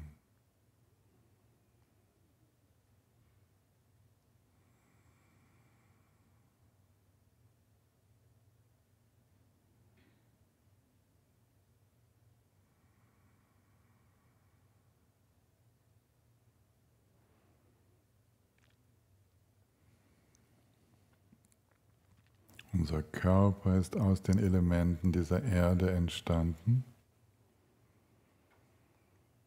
Er hat sich nie von der Erde abgesondert. Täglich wird der Körper genährt durch Luft und Flüssigkeit und festere Nahrung. Und täglich gibt er das, was er gerade nicht braucht, zurück.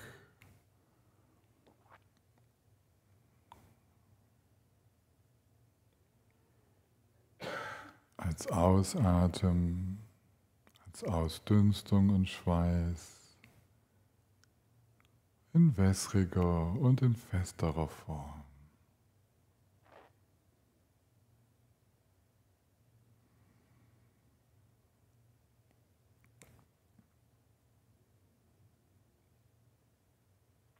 Und dieses Energiesystem, diese Antennen der verschiedenen Sinne, die in uns aktiv sind, dieses Spüren, Hören, Sehen, Riechen, Schmecken und auch das geistige Verarbeiten, Bedenken all dieser Eindrücke. All das ist weiterer Ausdruck dieses Verwobenseins.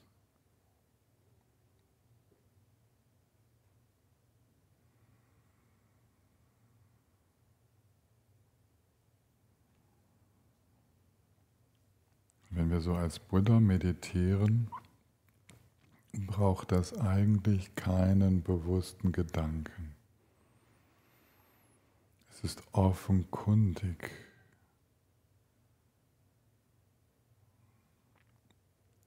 Wir trennen uns nicht ab, sondern sind völlig Teil des Ganzen.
Ihr merkt vielleicht, dass wir gar nichts Besonderes tun mit dem Geist.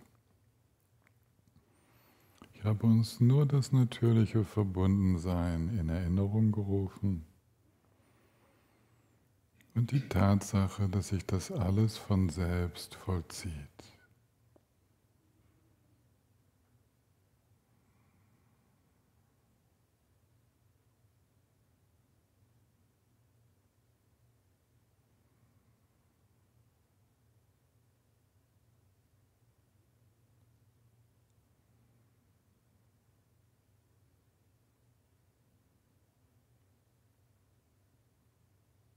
Vertrauen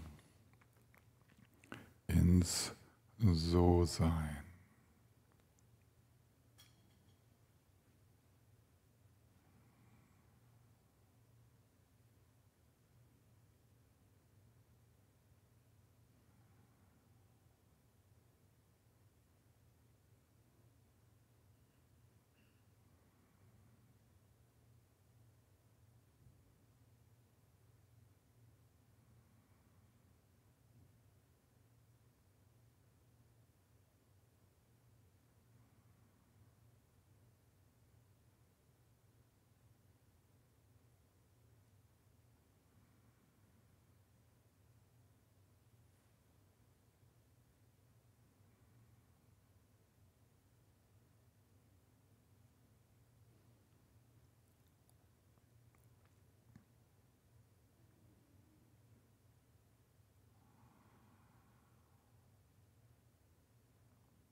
Vielleicht bemerkt ihr hin und wieder so einen Impuls, etwas am So-Sein verändern zu wollen.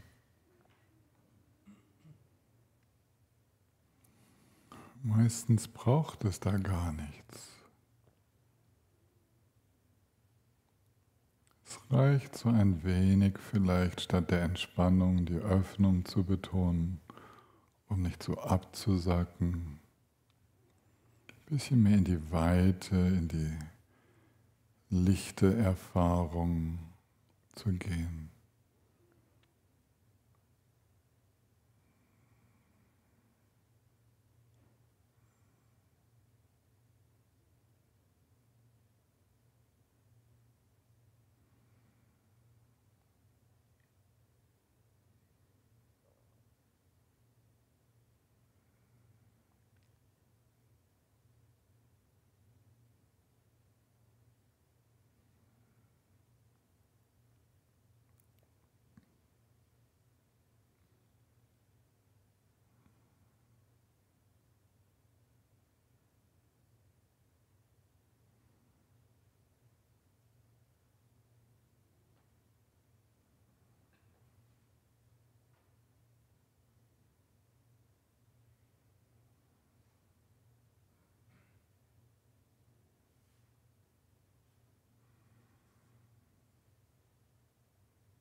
Das, was wir So-Sein nennen, das ist die Natur der Erfahrung. Dabei ist es unerheblich, ob wir etwas Angenehmes oder Unangenehmes erfahren oder weder noch. Es geht um diese Qualität, dynamisch zu sein, nicht fassbar, im Grunde genommen von einer inneren Weite durchdrungen, so wie wir sagen können, dass ich das Dampf, Wasserdampf, der in die Luft aufsteigt, schon die Weite der Luft in sich trägt. Gedanken, die schon die Weite des Geistes in sich tragen, in diese Weite, in die sich dann auflösen. Das ist alles schon da. Das kommt nicht später. In diesem Entstehen und Vergehen ist das alles schon enthalten. Die Weite, von der wir manchmal denken, dass sie außen drumherum wäre, diese Dynamik ohne Substanz zu haben, ist die eigentliche Natur der Erfahrungen.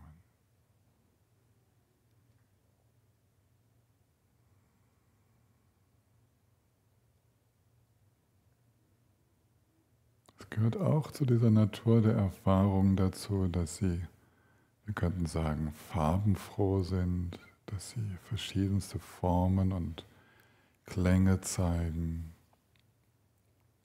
verschiedene Gestalten annehmen.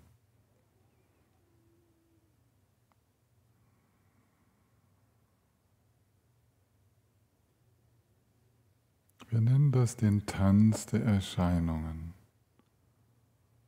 Das alles findet in derselben Grundnatur statt.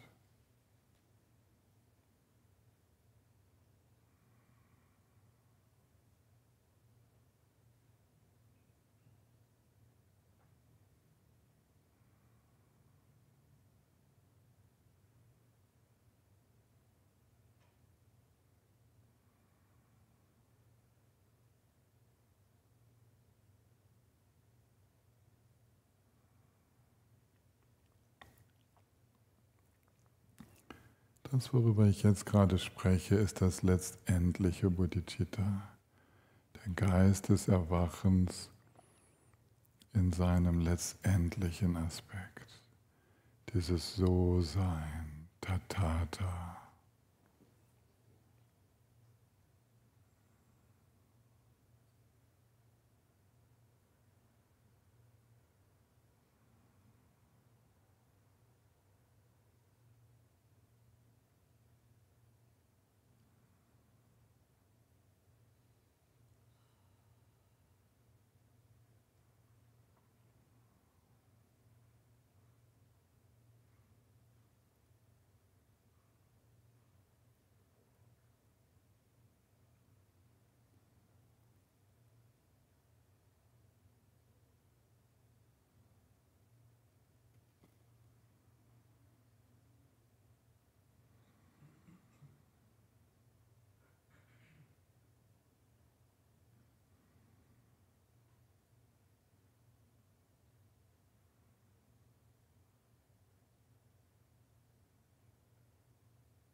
Und auch wenn wir jetzt quasi, wir würden so denken, in die relative Ebene wieder einsteigen, die Grundnatur geht nicht flöten. Die ist in diesem Klang, die ist in dem, was wir hören, die ist in dem, wie wir uns bewegen, was wir jetzt spüren. immer da.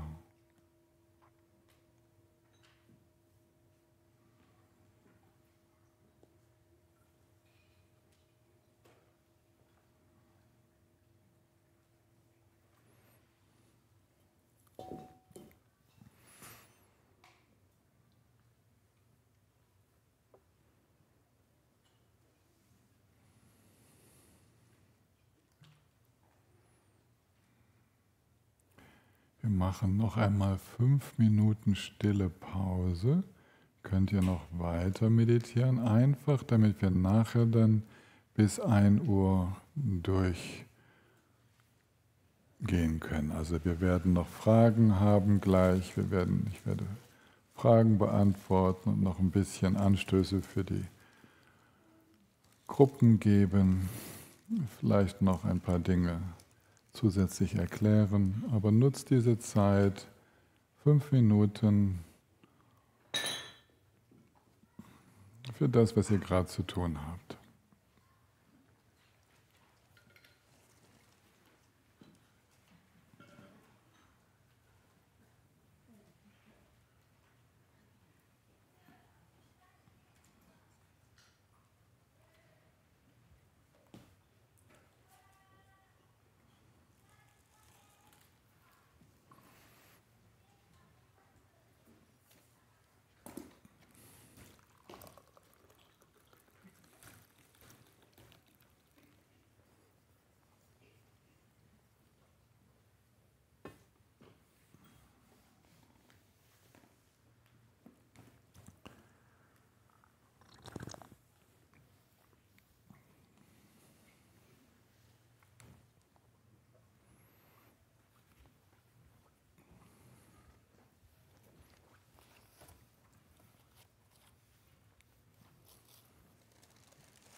Wir machen gleich weiter. Ich freue mich, euch zu sehen. Ich sehe ein paar vertraute Gesichter. Das ist ganz arg schön. Und es ist schön, wenn ihr euch im Zoom gerade mal kurz anschaltet. Ja, das ist wunderschön, euch so aufleuchtend zu sehen. Tobias oder Katja, kannst du mir gerade den zweiten Bildschirm zeigen? Das müsstest du auf dem, oder der Carsten kommt gelaufen. Ja. Das ist schön. Ja, ist ganz wunderbar. Oh, die Fülle, das ist ja ganz wunderschön. Ja, Grüße an den Bodensee, Grüße ins Piemont, Grüße wieder nach Heidelberg, Grüße überall hin in die Welt, wo ihr da so sitzt. Grüße nach Graz. Ja, sehr schön. Okay. Was uns die Technik so ermöglicht, nicht wahr? Dass wir aus so vielen Richtungen hier zusammenkommen können.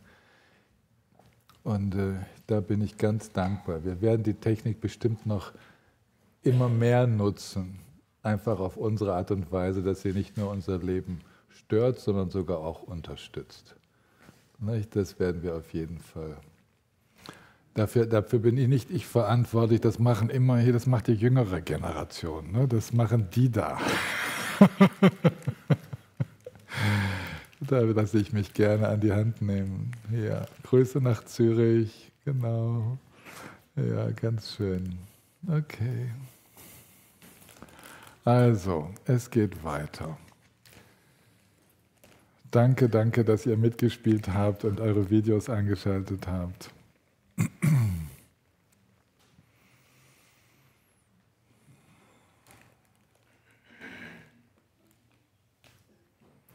Sind denn durch das, was ich jetzt so erklärt habe, sind Fragen entstanden? Gibt es noch etwas, was aus den letzten Tagen noch so anklingt?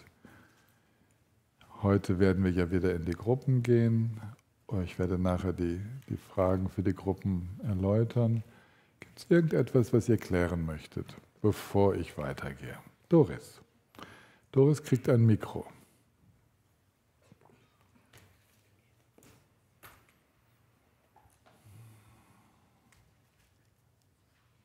Hallo? Ja. Okay. Genau, du brauchst es dann nachher auch gar nicht auszuschalten. Wir geben es einfach genauso, wie es ist, weiter. Ne? Also ich muss mir jetzt erstmal sammeln, damit ich die Frage so stellen kann, wie es verständlich ist. So.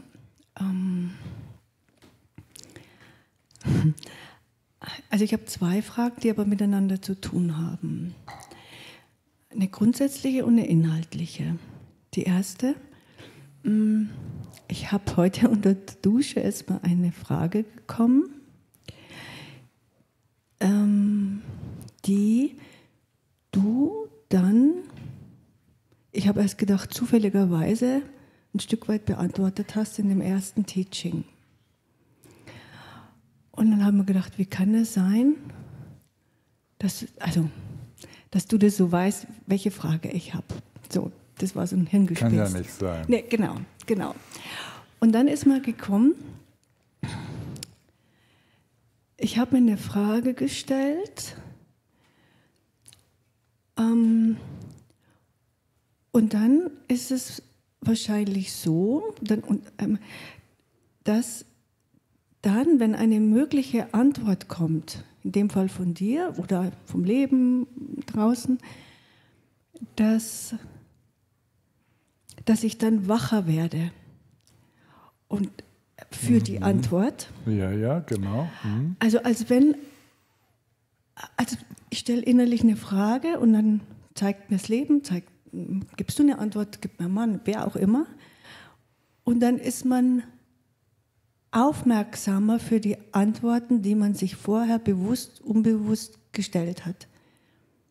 Und da wollte ich dich fragen, weil für mich das ein Tor öffnen würde, warum ich manchmal, wenn ich mir negative Fragen stelle, die allerdings so, wo ich meine, das sind vielleicht heilsame Fragen, doch nicht so heilsam sind und ich dann vom Leben oder von anderen Menschen oder von mir selber Antworten bekomme, die in die falsche Richtung gehen, in eine negative Richtung. Also eine Verstärkung sozusagen dieser...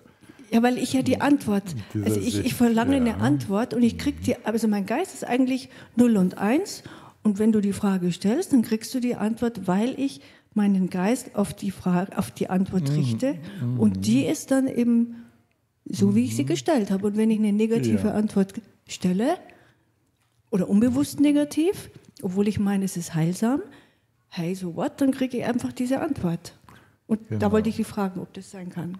Ja, du, ich bin ja jetzt auch nicht irgendwie der Superguru, der das alles wüsste, aber bei mir läuft es ähnlich wie bei dir.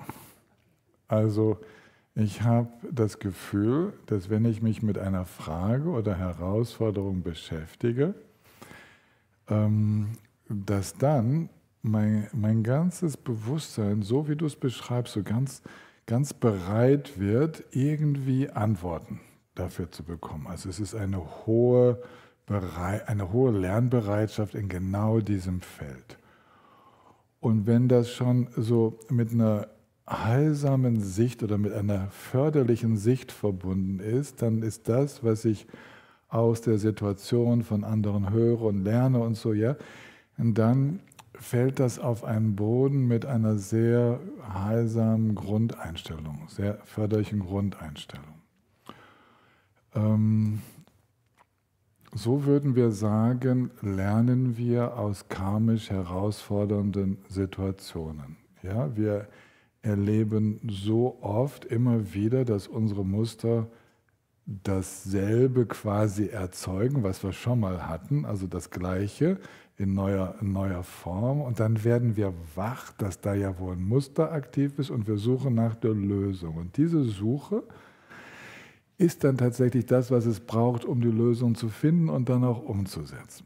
Wenn du jetzt natürlich, das ist das umgekehrte Beispiel von dir, wenn du mit einer Negativhaltung unterwegs bist oder vermutlich heilsam oder so, ne, aber das Leben gibt dann auch die Möglichkeit, es so zu lesen, dass es bestätigend auf die bereits bestehende Sicht wirkt. Also bestimmte Menschen mit einer bestimmten politischen Anschauung werden immer, weißt du, die nächsten Nachrichten und was auch immer, die werden es immer wieder in ihrem Sinne interpretieren. Und was wir tun können, ist, dass wir unsere Fragen ans Leben und unsere Untersuchung möglichst offen gestalten und ja, möglichst wenig schon vorprogrammieren, was denn die Antwort sein soll. Jetzt, ja, okay. Ja, also so erlebe ich das. Und das Gemeine in Anführungsstrichen oder mich selbst vereiernde ist, dass ich manchmal denke, ich stelle eine heilsame Frage und wenn ich genau hinschaue, ist es ein Schutz, ist es aus der Angst, aus der Scham, aus der Schuld, aus whatever, aber nicht wirklich heilsam. Ja, genau. Und eigentlich möchtest du etwas Bestimmtes hören und bestätigt bekommen. Und, ja? Mein Geist, ich nicht. Ja, genau. Also dein Geist und das Ich und so, diese ganzen da. Ne? Ja, diese vielen Anteile in uns, die da so aktiv sind. Ja. Na, danke. Und die zweite Frage ist, und die nimmt Bezug, ich habe mir heute in der Dusche überlegt, ich habe einen unglaublichen Vertrauen in meinen Buddha-Geist. Also ich weiß das. Ich weiß, dass ne, in Anführungsstrichen wieder, dass selbst ich Potenzial zum Erwachen habe. Und dann habe ich mich gefragt, ist ein Vertrauen, ein Selbstvertrauen in meine persönlichen Fähigkeiten, also ob ich das brauche, um das Vertrauen in meinen Buddha-Geist zu haben. Aber ich merke, es ist getrennt voneinander. Oder glaube. So, und dann hast du gesagt, heute Morgen, und das war für mich eine der Antworten, wenn Also Gefühle sind ja austauschbar, sind ja veränderlich, aber die Beständigkeit des Buddha-Geistes ist ja da. Und kann es sein, dass diese Beständigkeit ein Aspekt ist, warum ich so wirklich so, das weiß ich, da brauche ich auch gar nicht fragen, dass ich auch diesen, oder ja, ich den Buddha-Geist habe. Habe ich es richtig formuliert? Und das andere ist ja was Persönliches. Und ich weiß, dass ich den Buddha-Geist habe, aber der ist viel unpersönlicher irgendwie. Und der bleibt, der ist einfach da, komme, was da wolle, während meine Emotionen ja rauf und runter gehen. Ja.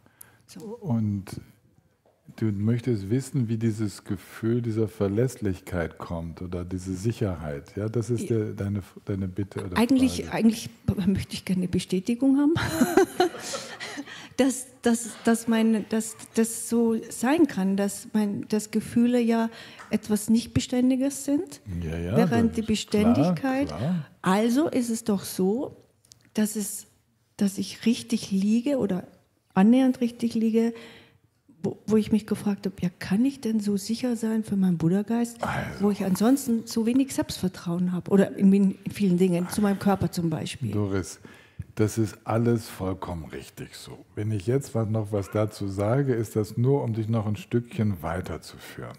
Ja? In dem, was du beschreibst, klingt es so, als ob du jetzt auch den Buddha-Geist ein wenig vergegenständlichst.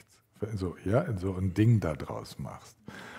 Und dass das dir eine ganz stabile Vertrauensbasis gibt, zu spüren, immer wenn ich da hinein fühle und so, da ist diese verlässliche Grundqualität des Seins und die ist einfach immer gleich. Und daraus produzieren wir, und das ist jetzt da, wo du weitergehen kannst, das ist nämlich nicht nötig, wir produzieren das Gefühl, da ist ein Buddha-Geist und der ist beständig. Und dann sind wir ganz nah dran, von der göttlichen Seele oder so etwas zu sprechen. Ja? Von etwas, was es gibt, was wie auffindbar ist und beschreibbar ist und was plötzlich den Status eines Etwas bekommt. Das ist ganz normal, weil wir in diesem vergegenständlichen Denken unterwegs sind, aber es braucht es eigentlich nicht.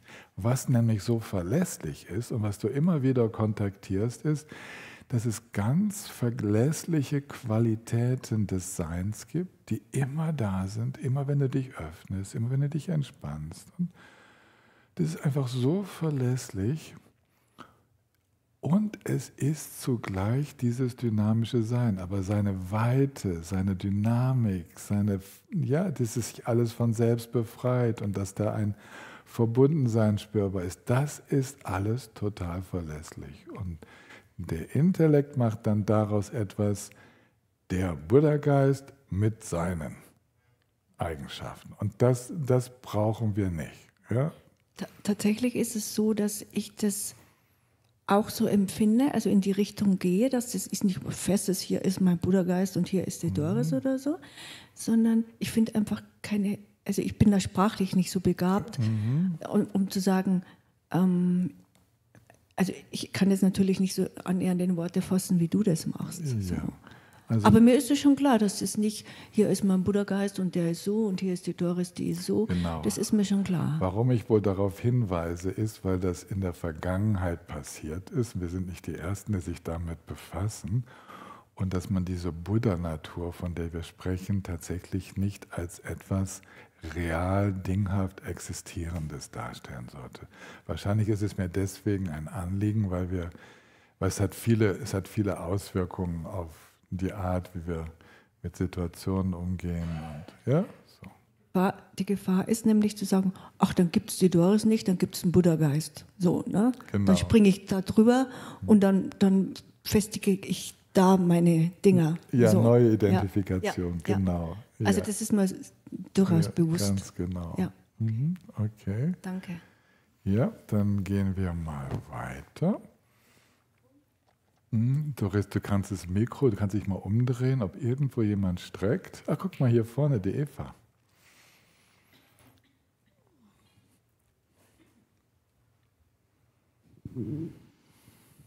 Das ist noch was zum ersten Tag, glaube ich. Da hatte ich auch noch eine Frage und die klärt sich für mich nicht ganz. Auch so ein bisschen, ich möchte Bestätigung. Thema Ehrlichkeit, Aufrichtigkeit, in der Gesellschaft sein, Thema Gesetze, sich an Gesetze halten. Wenn ich jetzt im Dharma unterwegs bin und da gibt es sowas wie ein Steuerrecht und ich sage, ja, ich gehöre zu dieser Gesellschaft, ich akzeptiere dieses Steuerrecht und mache brav meine Steuererklärung, ehrlich. Und aber diese Gesetze werden ja ständig wieder verändert, ja, je nach, ich sag mal, Kompromissen von vielen Menschen, die sich ganz viel hoffentlich dabei gedacht haben. Wenn ich jetzt aber einem Gesetz begegne, wo ich denke, das hat einen Sinn, ich verstehe den Sinn auch, aber es macht auch Sinn, sich nicht daran zu halten.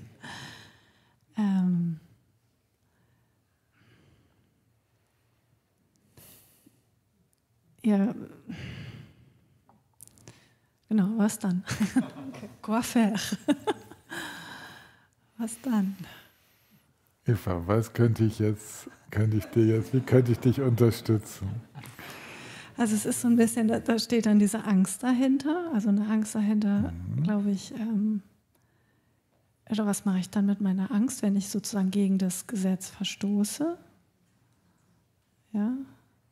Also, ich bin dafür, dass wir gegen Gesetze verstoßen, die unmenschlich sind und die nicht sein sollten. Wir folgen nicht einfach allem, was man uns sagt. Wir müssen da einen gewissen zivilen Ungehorsam auch praktizieren, ja, wenn es darum geht, höhere Werte zu schützen. Okay, ja, so viel mal schon mal vorausgeschoben. Und der Rest ist tatsächlich so, dass wir dieses Prinzip, wenn wir in diesem Land leben, akzeptieren, dass die Prozesse der Entscheidungsfindung, wie sich diese Gemeinschaft konstituiert, wie sie ihre Gelder beschafft für die verschiedenen gemeinsamen Ausgaben, dass wir uns dem unterordnen, weil es sonst nicht lebbar ist.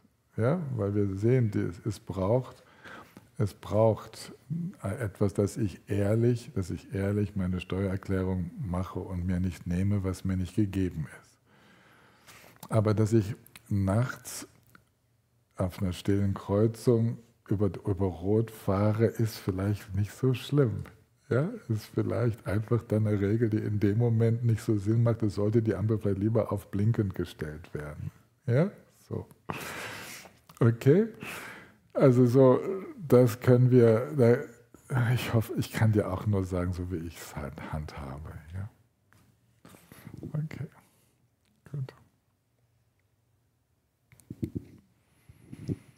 Hallo, ich habe eine Frage, die ein bisschen allgemeiner ist, die mich aber schon lange beschäftigt und sicherlich auch irgendwie reinpasst. Und zwar hast du gesprochen von den 4 Triebflüssen, das ab und zu mal angesprochen, also dass wir der Wunsch zu existieren, der Wunsch nicht zu existieren, der Wunsch nach Sinneserfahrung und der Wunsch nicht da sein zu wollen, und der Wunsch nicht wissen zu wollen. Genau. Und das hat mich sehr berührt, weil ich plötzlich so gemerkt habe, ich wollte eigentlich immer gar nicht da sein, ja. Das heißt, und und dann ist die Frage, das heißt, und das ist dann auch ein nicht gewahr sein wollen eigentlich und auch Widerstand gegen die Muster des Lebens sozusagen. Das, was wir immer bewältigen müssen von Tag zu Tag. Und ich komme allmählich, ändert sich das, aber sehr, sehr zögerlich. Also es ist mir erstmal bewusst geworden, wie stark das ist. Also alleine vom Start her und so weiter.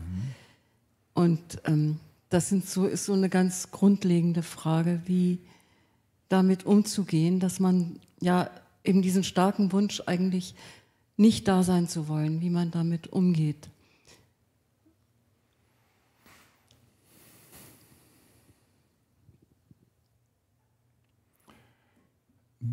Da wäre jetzt zum einen eine Antwort so mehr aus dem Therapeutischen her sinnvoll, wie ich damit umgehe, wie ich da hineinfinde, ein stärkeres Ja zum Leben und zu seinen Herausforderungen zu finden, weil der Einstieg war schwierig und war wirklich nicht einfach und da wäre eine therapeutische Arbeit sinnvoll.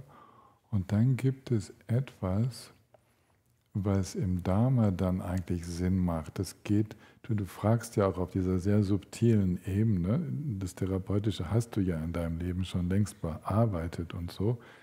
Also aus Dharma-Sicht ist es so, dass wir merken, dass diese 4 Triebflüsse, die du so schön aufgezählt hast, dass wir bei jedem dieser Triebflüsse merken, wir brauchen ihn nicht zu nähren.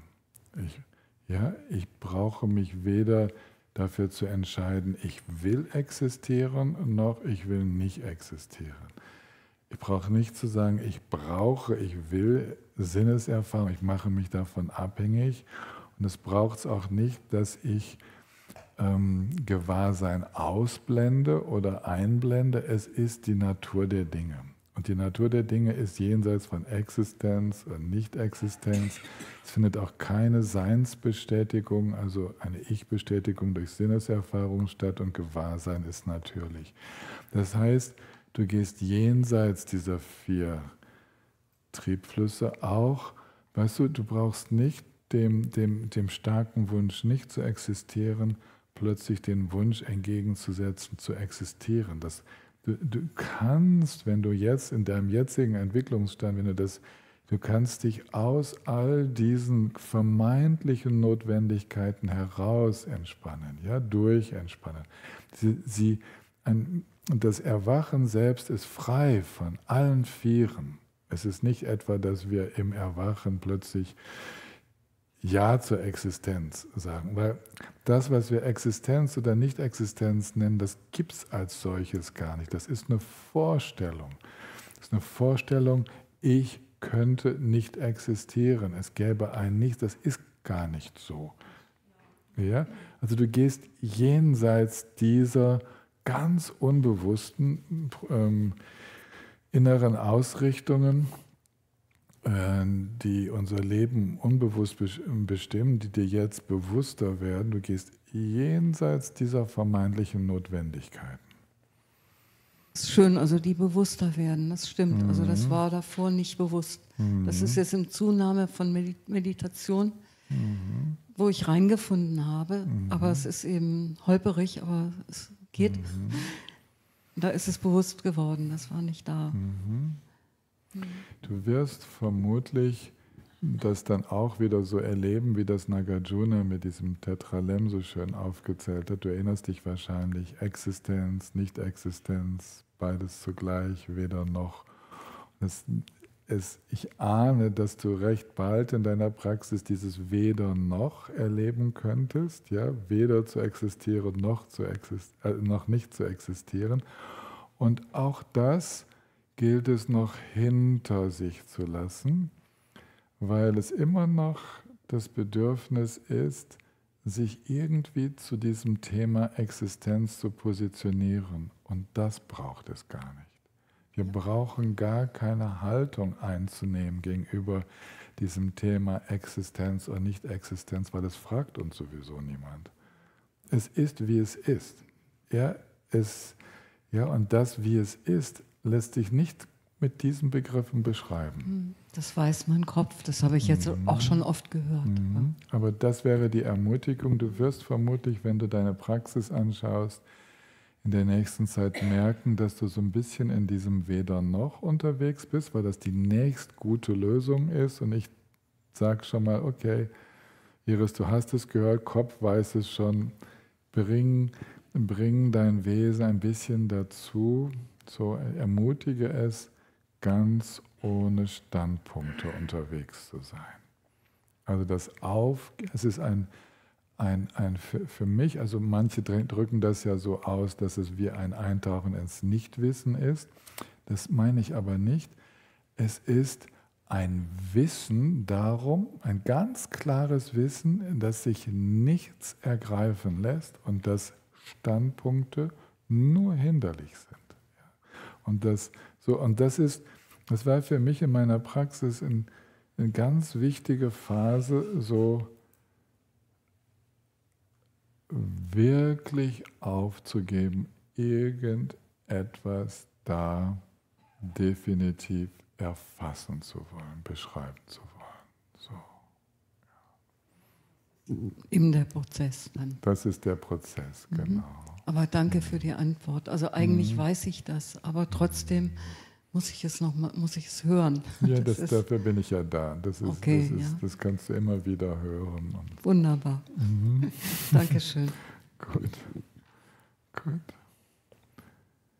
Ich schaue jetzt, ich sehe die Meldung. Ich möchte kurz mal fragen, ob im Chat was aufgelaufen ist. Die nehmen wir jetzt ran, die beiden, die im Chat gekommen sind.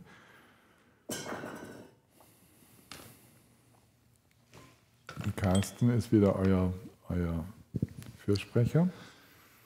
Elisabeth schreibt, Frage, lieber Tillmann, meine Frage bezieht sich auf eine Aussage, die ich von einer anderen Lehre gehört habe, wo mich deine Gedanken dazu interessieren würden. Die Aussage bezieht sich auf das zölibatäre Leben. Da wird gesagt, dass man nicht erwachen kann, wenn man nicht mindestens einmal eine sexuelle Erfahrung mit dem Gegengeschlecht gemacht hat.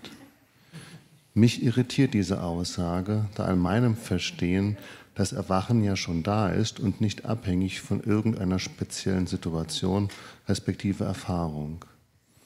In mir spüre ich jedoch gleichzeitig, dass in dieser Aussage auch eine Wahrheit sich verborgen hält.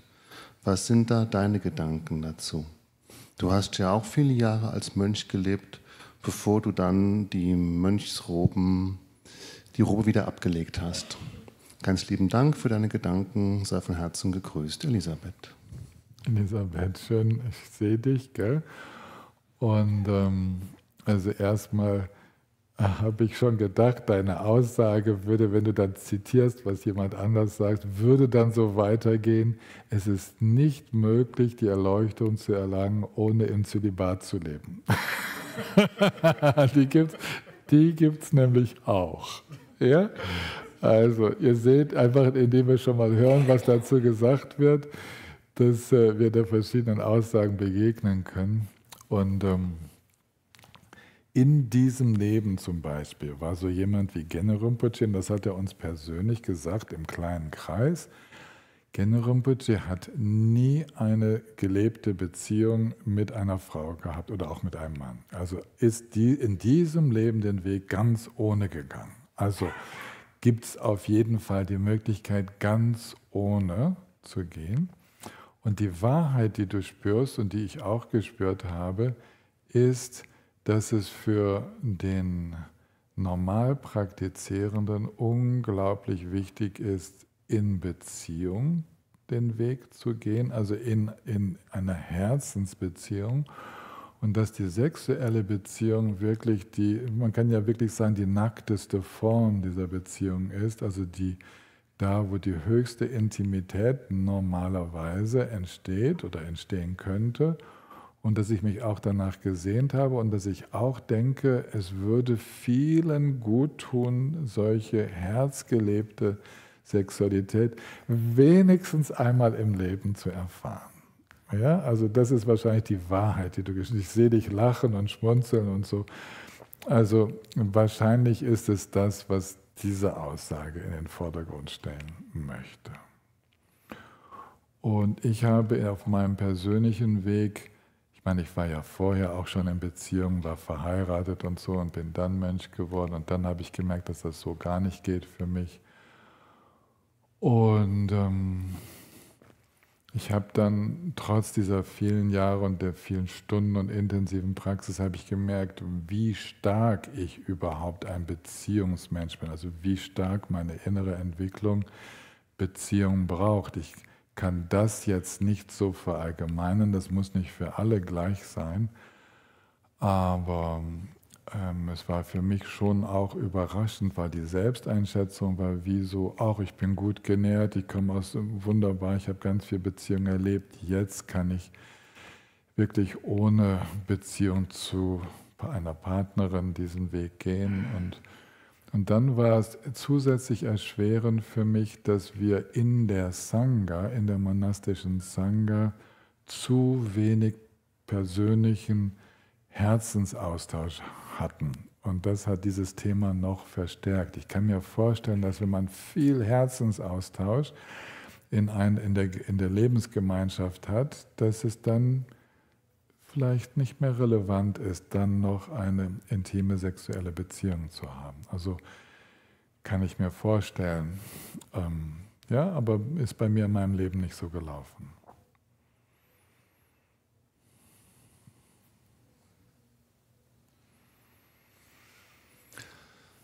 Barbara schreibt, Frage zur Kostbarkeit des menschlichen Körpers. Was ist die Dharma-Lehre zu Suizid, Sterbehilfe etc., wenn Schmerzen überhand nehmen, wenn der Geist verloren geht, Demenz speziell mit aggressiver Ausprägung? Barbara, ja, ich sehe dich auch und dieses Thema wird immer wieder angeschnitten und ich kann mich erinnern, dass das vor 2 Jahrzehnten schon mal an die Deutsche Buddhistische Union herangetragen wurde. Was ist die Dharma-Sicht zu dieser Frage Suizid, aktive Euthanasie und andere Möglichkeiten, die da im Raum stehen? Und es hat sich herausgestellt, die DBU hat damals eine Befragung gestartet, diese Fragen an die verschiedenen Gemeinschaften und Lehrer und Lehrerinnen geschickt,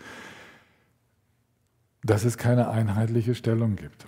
Es gibt keine, ich dachte mir, ein Glück gibt es keine einheitliche Stellung, weil tatsächlich in der Buddha-Dharma, und das war damals, das hat mit dem Buddha halt wirklich angefangen, weil solche Entscheidungen immer situativ sind. Also da wird nicht eine Regel aufgestellt und dann werden alle Fälle, alle Fragen dieser Regel entlang entschieden, sondern es wird eine Richtung empfohlen, so wenig Leid wie möglich. Ja, so. Das ist die Richtung. Und dann wird geschaut, und jetzt im Einzelfall, wie geht es denn? Wie ist denn das jetzt möglich? Und deswegen Suizid oder Freitod. Ich hatte auch eine ganz klare Haltung, lange Zeit, dass sich bewusst das Leben nehmen, dass das gar nicht in Frage kommt. Aber der Grund dafür, das ist mir dann klar geworden, warum die meisten Lehrer sagen, Suizid kommt nicht in Frage, ist, dass Suizid meistens in einem extrem gequälten, leidvollen Geisteszustand passiert und dass dieser leidvolle, gequälte Geisteszustand vor dem Ausscheiden aus diesem Leben, also dem Verlassen dieses Körpers, unglaublich impulsgebend wirkt auf das, was im Bardo, im Nachzustand, dann wieder als nächste Erfahrung auftaucht. So ein bisschen wie wenn wir mit den Sorgen abends einschlafen und morgens mit den Sorgen wieder aufwachen, obwohl wir zwischendurch was anderes geträumt haben. Ja, und das ist der Grund, warum wirklich von Suizid abgeraten wird, also vor allen Dingen ein qualvoller Selbstmord.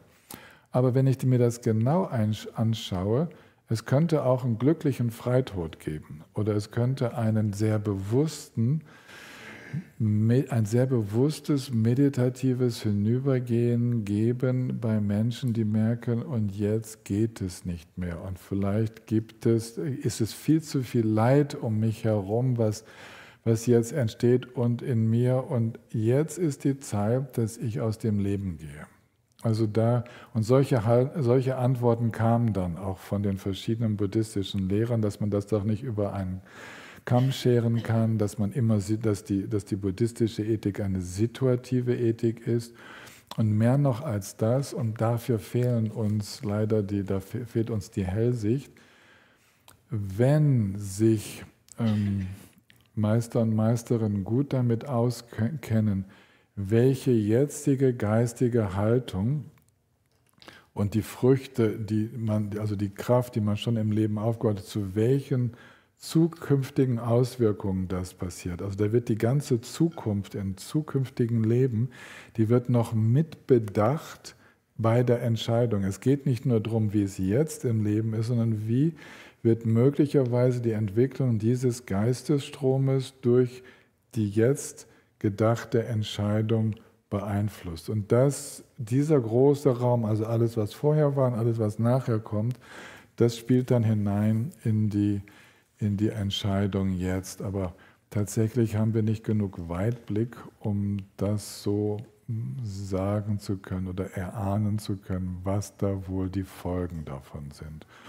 Und deswegen ist die Haltung der meisten Lehrer und Lehrerinnen ist sozusagen eine Haltung von hands-off, ja, lieber nicht, weil wir wissen nicht, welche Kräfte wir da in Bewegung setzen. Aber das ist nur eine, wie soll man sagen, das ist nur, weil das kann man vermitteln, aber tatsächlich wird es bei differenzierter Betrachtung, findet man, dass zum Beispiel zu Zeiten des Buddhas, zu Lebzeiten des Buddhas, haben sich 2 seiner Schüler bewusst umgebracht, weil sie vor dem Buddha sterben wollten.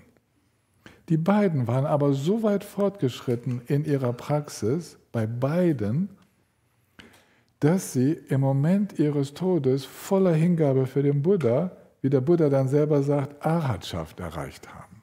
Also ins vollkommene Erwachen eingetreten sind. Woraufhin der Buddha sagte, also, bevor jetzt hier eine Welle der Suizide durch meine Gemeinschaft geht, möchte ich euch einfach sagen, die beiden haben das voller Hingabe gemacht und waren vorbereitet darauf. Die waren schon sehr verwirklicht, haben gedacht, das wäre das Beste. Aber bitte lasst euch nicht auf dieses Risiko ein. Aber dass es so passiert ist und dass sogar vollkommenes Erwachen stattfinden kann bei einem Freitod, das wird in der Tradition überliefert und bedeutet deswegen, dass Selbstmord nicht gleich Selbstmord ist. Ja?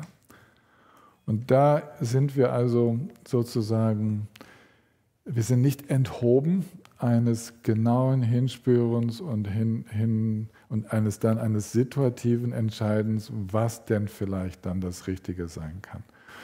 Und die andere Frage, weißt du, das, was du mit der Demenz und aggressiver Persönlichkeitsveränderung noch hinten dran gestellt hast, da mag ich jetzt nicht eingehen. Vielleicht ist das auf dem Hintergrund dessen, was jetzt alles besprochen wurde, vielleicht kann man da die Situation dann besser entscheiden.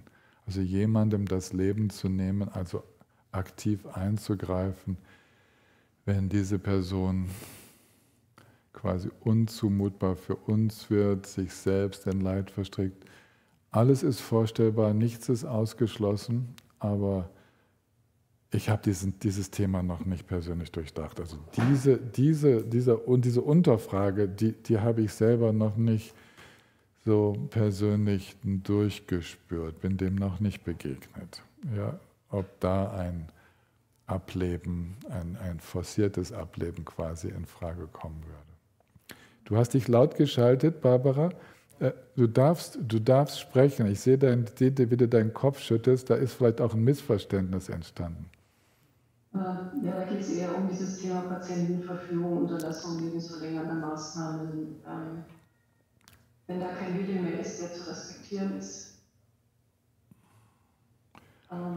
die Person sicherlich nicht so viel Leid hätte zufügen wollen, wie sie es im Dementenzustand tut. Ja, Barbara, das kenne ich. Das kenne ich. Und da volles Okay, also von meiner Seite aus, so habe ich es mit meinem Vater auch gehalten und so. Wir hatten genauso eine Patientenverfügung. Er ist in die Demenz eingetreten, er war nicht mehr in der Lage zu entscheiden und es gab keine Magensonde, es gab keine lebensverlängernden Maßnahmen. Er durfte einfach sterben. So. Das war in seinem Sinn. Also das ist ganz klar, dieser Teil. Ja, okay.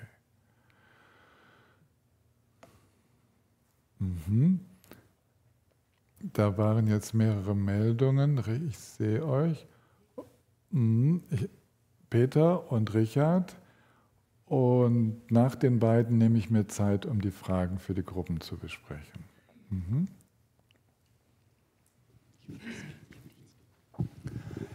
Ich hatte heute, während wir das mir vertraute Mantra von Cendresi gesungen haben, plötzlich eine ganz starke Emotion dieser Art, nicht ganz unbekannt, aber ein tiefes Erleben von Getragensein, von Vertrautsein, mich tragen lassen. Und das habe ich auch immer wieder in Zusammenhang mit früheren Kindheitserinnerungen bringen können. Und diesmal war es dann so, dass ich sofort den Eindruck habe, das ist ein Zeichen, dass mich die Buddha-Natur trägt. Und dass ich also in der Buddha-Natur ganz zu Hause angekommen bin. Also mein Vertrauen ist in der Beziehung wirklich groß gewachsen. Und dann kommt jetzt die Frage für mich, das ist ein, sagen wir, punktuelles Erlebnis gewesen. Und ich habe so die Empfindung, das trägt mich auch, wenn ich nicht weiter dran denke, einfach so weiter. Wie ist es dann in Situationen, wo ich im Alltag bin und nicht dran denke und manchmal Dinge mache, die eigentlich nicht sinnvoll sind, dass ich dann wieder eine Weile lang den Eindruck hatte, wo ist denn meine Buddha-Natur, die mich da begleitet? Und eine Methode habe ich dann, dass ich mich dann wirklich auch bewusst zurückziehe und überlege, was ist denn da los, bis ich dann plötzlich auch wieder auf eine Wurzel komme, wo ich sage, ah ja, da kannst du loslassen. Jetzt wollte ich dich fragen, was du dazu denkst. Ich finde, das ist wunderbar. Ich finde, das ist ganz toll, wie du das machst, denn diese Situation, wo wir irgendwie irgendeinen Blödsinn machen, also salopp gesagt, das ist natürlich, dass unsere Gewohnheitsmuster in dem Moment dominieren und die Buddha-Natur keine Chance hat. Und wenn du dich zurückziehst und Raum gibst, dann kommt es wieder zum Vorschein. Es kann zum Vorschein kommen und du merkst deine Wurzeln mehr und dann ist wieder die Klarheit da und ja, dann ist das Mitgefühl da und all die anderen schönen Qualitäten. Jetzt der Richard, der sitzt da.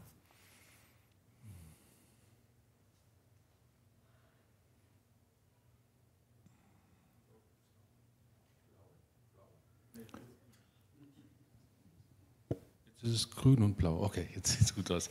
Ich habe eine Frage zu dem, was du vorhin heute Morgen gesagt hast, mit der Anschubenergie bei der Meditation am Anfang. Bei mir ist die immer gleich, also da kann ich die Uhr fast nachstellen, kann ich machen, was ich will, also das stimmt nicht ganz, das sind immer 20 Minuten, die dauert es, wenn es okay läuft. Ne? Also da muss ich mich konzentrieren, auf den Atem mache ich auch, da mache ich auch nicht einfach so sein, weil dann dauert es viel länger, also dann bei mir, ne? Das ist mein oder ich schaffe es gar nicht, je nachdem, sondern ich muss konzentriert sein, am besten noch mitzählen, irgendwie so und das klappt dann auch ziemlich verlässlich, so sage ich jetzt mal so. Dann geht's ja irgendwann in den Bereich rein, wo es von selber läuft, ja, also wo es dann leicht wird, wo es dann auch leicht ist, einfach nur noch zu sein. Und dann taucht abhängig, ich weiß nicht, wovon das abhängig ist, das kann sein nach 20 Minuten, das kann aber auch nach 10 Minuten sein, doch merke ich dann auch so eine subtile Unruhe, wo ich dann denke, oh, jetzt ist aber auch gut, jetzt könnte ich langsam wieder aufhören zu meditieren. Wo ein anderer Teil bei mir sagt so, was willst du denn? Das ist doch jetzt, da wolltest du hin und jetzt willst du aufhören zu meditieren. Okay, das war das eine, einfach so eine Mitteilung, du dazu was sagen kannst. So. Und dann das nächste war so, dann habe ich die Idee, dass es gut wäre, länger in dem zweiten Teil zu bleiben. So, dass ich die Idee habe, das könnte ein Stück Reinigung sein, da drin zu sein in dieser zweiten Phase. In Retreats geht das Ganze schneller, je nachdem. Und dann gibt es auch turbulentere Dinge, die dann da passieren, wo ich dann eindeutig das Gefühl habe, das kann eigentlich nur noch, das muss Reinigung sein. Also vielleicht stimmt das nicht, aber das ist so ganz eindeutig meins. Ja. Also nur mal zu dem ersten Teil, diese Anschubenergie, dass du merkst, dass du fast die Uhr danach stellen kannst, 20 Minuten, und dann braucht es das nicht mehr, dann bist du quasi über den Punkt hinweg und dann läuft es wie von selbst. Kann ich bestätigen, wird sich verändern die Zeit, es wird nicht 20 Minuten bleiben, es wird normalerweise schneller mit der Zeit. Ja, du brauchst kürzere Zeiten, um diesen Punkt zu erreichen, wo es dann von selbst geht. Kenne ich auch gut, war für mich auch fast so, dass ich die Uhr danach stellen konnte. Während meines ganzen Studiums war das erstaunlich zu wissen, ich brauche so und so viel Zeit in meiner Meditationssitzung, wo ich mich konzentriere, wo ich diszipliniert unterwegs bin, und dann kann ich so loslassen. Dann das Zweite, was du sagst, dass du ja dann in diesem einfachen, offenen Sein ankommst und nach einer Weile unruhig wirst. Auch das ist ganz normal. Und jetzt kommst du natürlich stärker aus der Tradition, wo einfach still meditiert wird. In der tibetischen Tradition würde man sagen, dann, wenn du unruhig wirst, dann ist Zeit, wieder zu beten. Dann ist Zeit, diese geistige Energie, diese beginnende Unruhe zu sagen, jetzt weiter zu verweilen wird künstlich, da kommt eine Anstrengung rein. Ich nehme das jetzt und ich singe wieder laut Mantras oder ich richte Gebete im Rahmen des Guru-Yogas, ich verbinde mich wieder mit der erwachten Dimension und lasse die dann erneut wieder in mich verschmelzen. Das ist dann so ein Prozess von einigen Minuten, auch wieder 10 Minuten oder irgendwie so des Entwickelns von Hingabe, aber mit einer Methode, und dann wieder in die Verschmelzung gehen. Das geht dann ganz ruckzuck. Das ist so, als würde der Buddha dann wieder in uns verschmelzen. Ich glaube, du hast ja Guru Rinpoche, Buddha, ich weiß nicht genau, wo deine Affinitäten so sind, und lässt dann wieder den Buddha in dir meditieren. Und dadurch kannst du wieder eine sehr natürliche zweite oder dritte Phase anhängen. Also bei uns war das so, dieses Unruhigwerden in der Offenheit und Stille, wo man ja eigentlich hin will, das sind die wach werdenden Gewohnheitsmuster. Ja? Die sind daran nicht gewöhnt. Das ist unangenehm für diesen Teil unseres Wesens, dass wir jetzt da so im So-Sein abhängen. Ja, das ist denen nicht so recht. Die wollen mehr, dass mehr läuft. Und denen müssen wir ein bisschen Futter geben, aber wir kanalisieren das dann in eine Methode, die dann besonders das Herz auch öffnet und uns mit diesem Vertrauen, dieser Gewissheit verbindet, dass eigentlich alles schon da ist. Das ist nämlich die Essenz von Guru-Yoga. Dass wir uns damit verbinden, kurz so eine Ausrichtung und dann wieder ein Verschmelzen, um wieder bei uns anzukommen. Das wäre eigentlich so das, was ich dir empfehlen würde.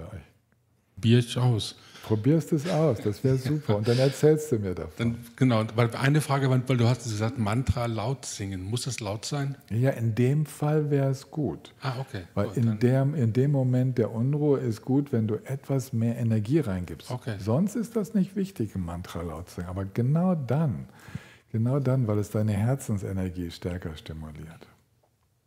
Ja? Danke. Okay. Verzeih mir, Simon, ich muss jetzt zu den Fragen kommen. Hebst du es dir für die nächste Fragerunde aus? Also jetzt möchte ich zu den Fragen für die Gruppen kommen.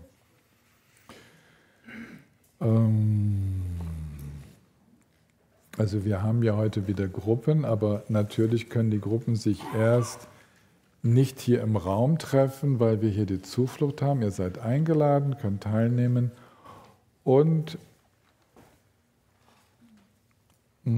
da gibt es Wissensfragen wie die erste: Wie unterscheiden sich die 3 Arten von Gelübden oder ethischen Richtlinien? Da möchte ich überhaupt mal, dass ihr euch erinnert, was ich euch dazu erklärt habe. Und dann vielleicht, wie war nochmal der Unterschied von diesen 3 Ebenen der Gelübde? Okay. welche Richtlinien erlebst du als besonders herausfordernd und welche inspirieren dich und helfen dir, dich auszurichten? Also das ist gedacht als eine Frage für den persönlichen Austausch. So manches, was wir da hören, ist sowas von selbstverständlich, das erleben wir auch nicht als herausfordernd. Ja, das ist so, es ist so offenkundig, wieso spricht man über drauf? Und andere, entweder regen sie meinen Widerspruch, und also irgendwas in mir, wieso muss man mir das sagen? Wieso muss man uns darauf hinweisen? Oder ich erlebe sie als herausfordernd, weil ich denke, ich würde eigentlich so gerne so leben, aber ich finde es als ganz schön herausfordernd. Ja? So. Zum Beispiel im Bereich der Rede. Ja?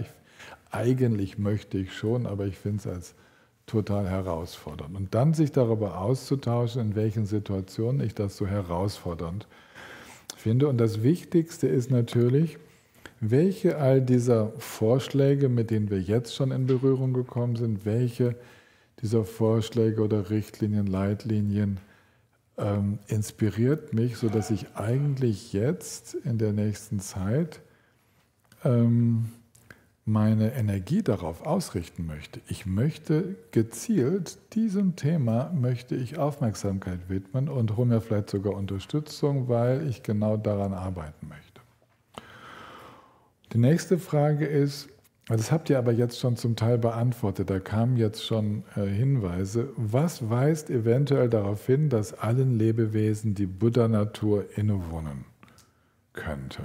Ja, vielleicht ist das schon beantwortet, aber es könnte auch nochmal gut sein, aus der eigenen Erfahrung darüber zu sprechen, was, so wie du gerade gesagt hast, Peter, ja, du hast dieses Aufgehen deines Herzens während des Mantrasingens als so einen starken Hinweis erlebt auf die eigene Buddha-Natur. Wo gibt es noch so Anzeichen?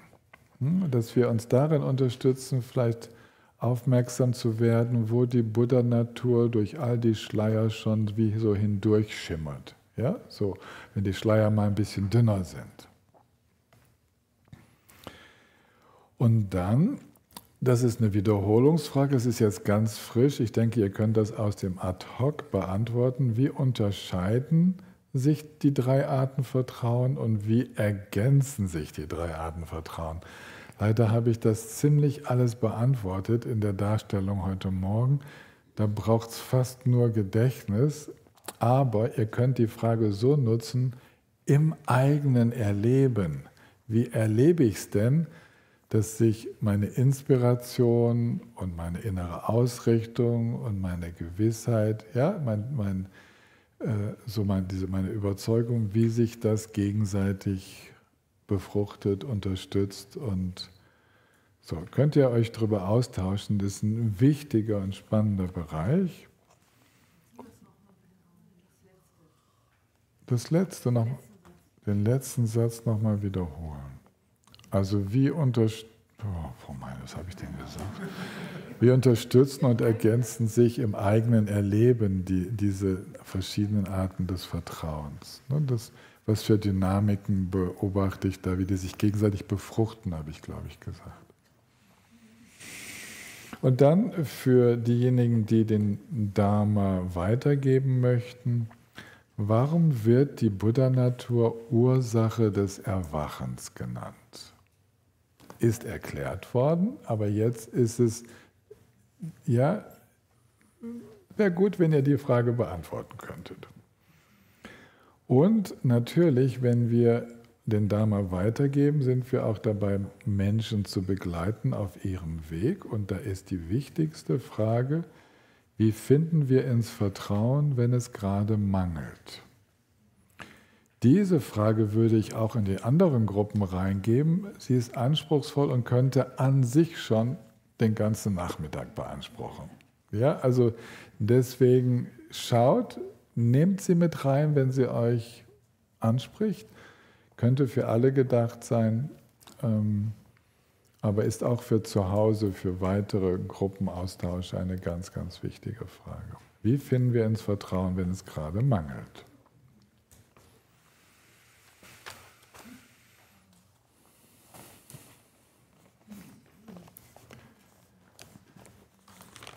Weißt du, Peter, wenn ich jetzt nochmal das Om Mani Padme Hum anstimmen würde, ich weiß nicht, ob dann dasselbe passieren würde. Wahrscheinlich passiert wieder etwas, aber was anderes. Ja?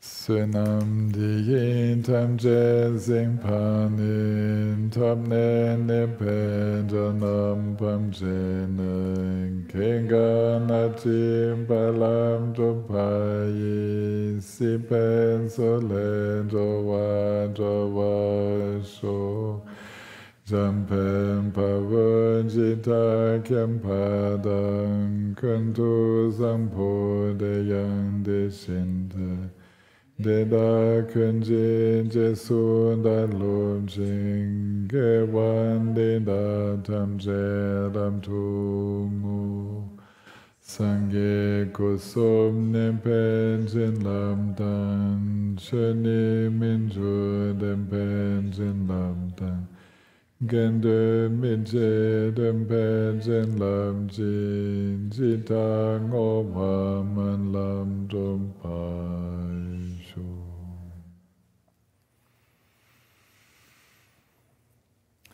Für diejenigen, die Zuflucht nehmen möchten, da ist es schön, wenn ihr eine Kleinigkeit aus der Natur oder irgendetwas, so was für euch ein Symbol ist, mitbringt und es dann während der Zeremonie auf den Altar legen könnt. Und ein Mann hat mich angesprochen, ob er einen Namen bekommen könnte. Ich war heute Morgen in großzügiger Stimmung und wo bist du? Du hattest bei Ayakema mal Zuflucht genommen. Wer ist diese Person, die mich da angesprochen hatte? Richard, warst du da? Du warst es bei Jnana Bodhi. Du darfst dazukommen, du kriegst einen Namen. Ja. Okay, also bis nachher. Ja? Wir treffen uns kurz vor 3 hier und machen das dann zusammen.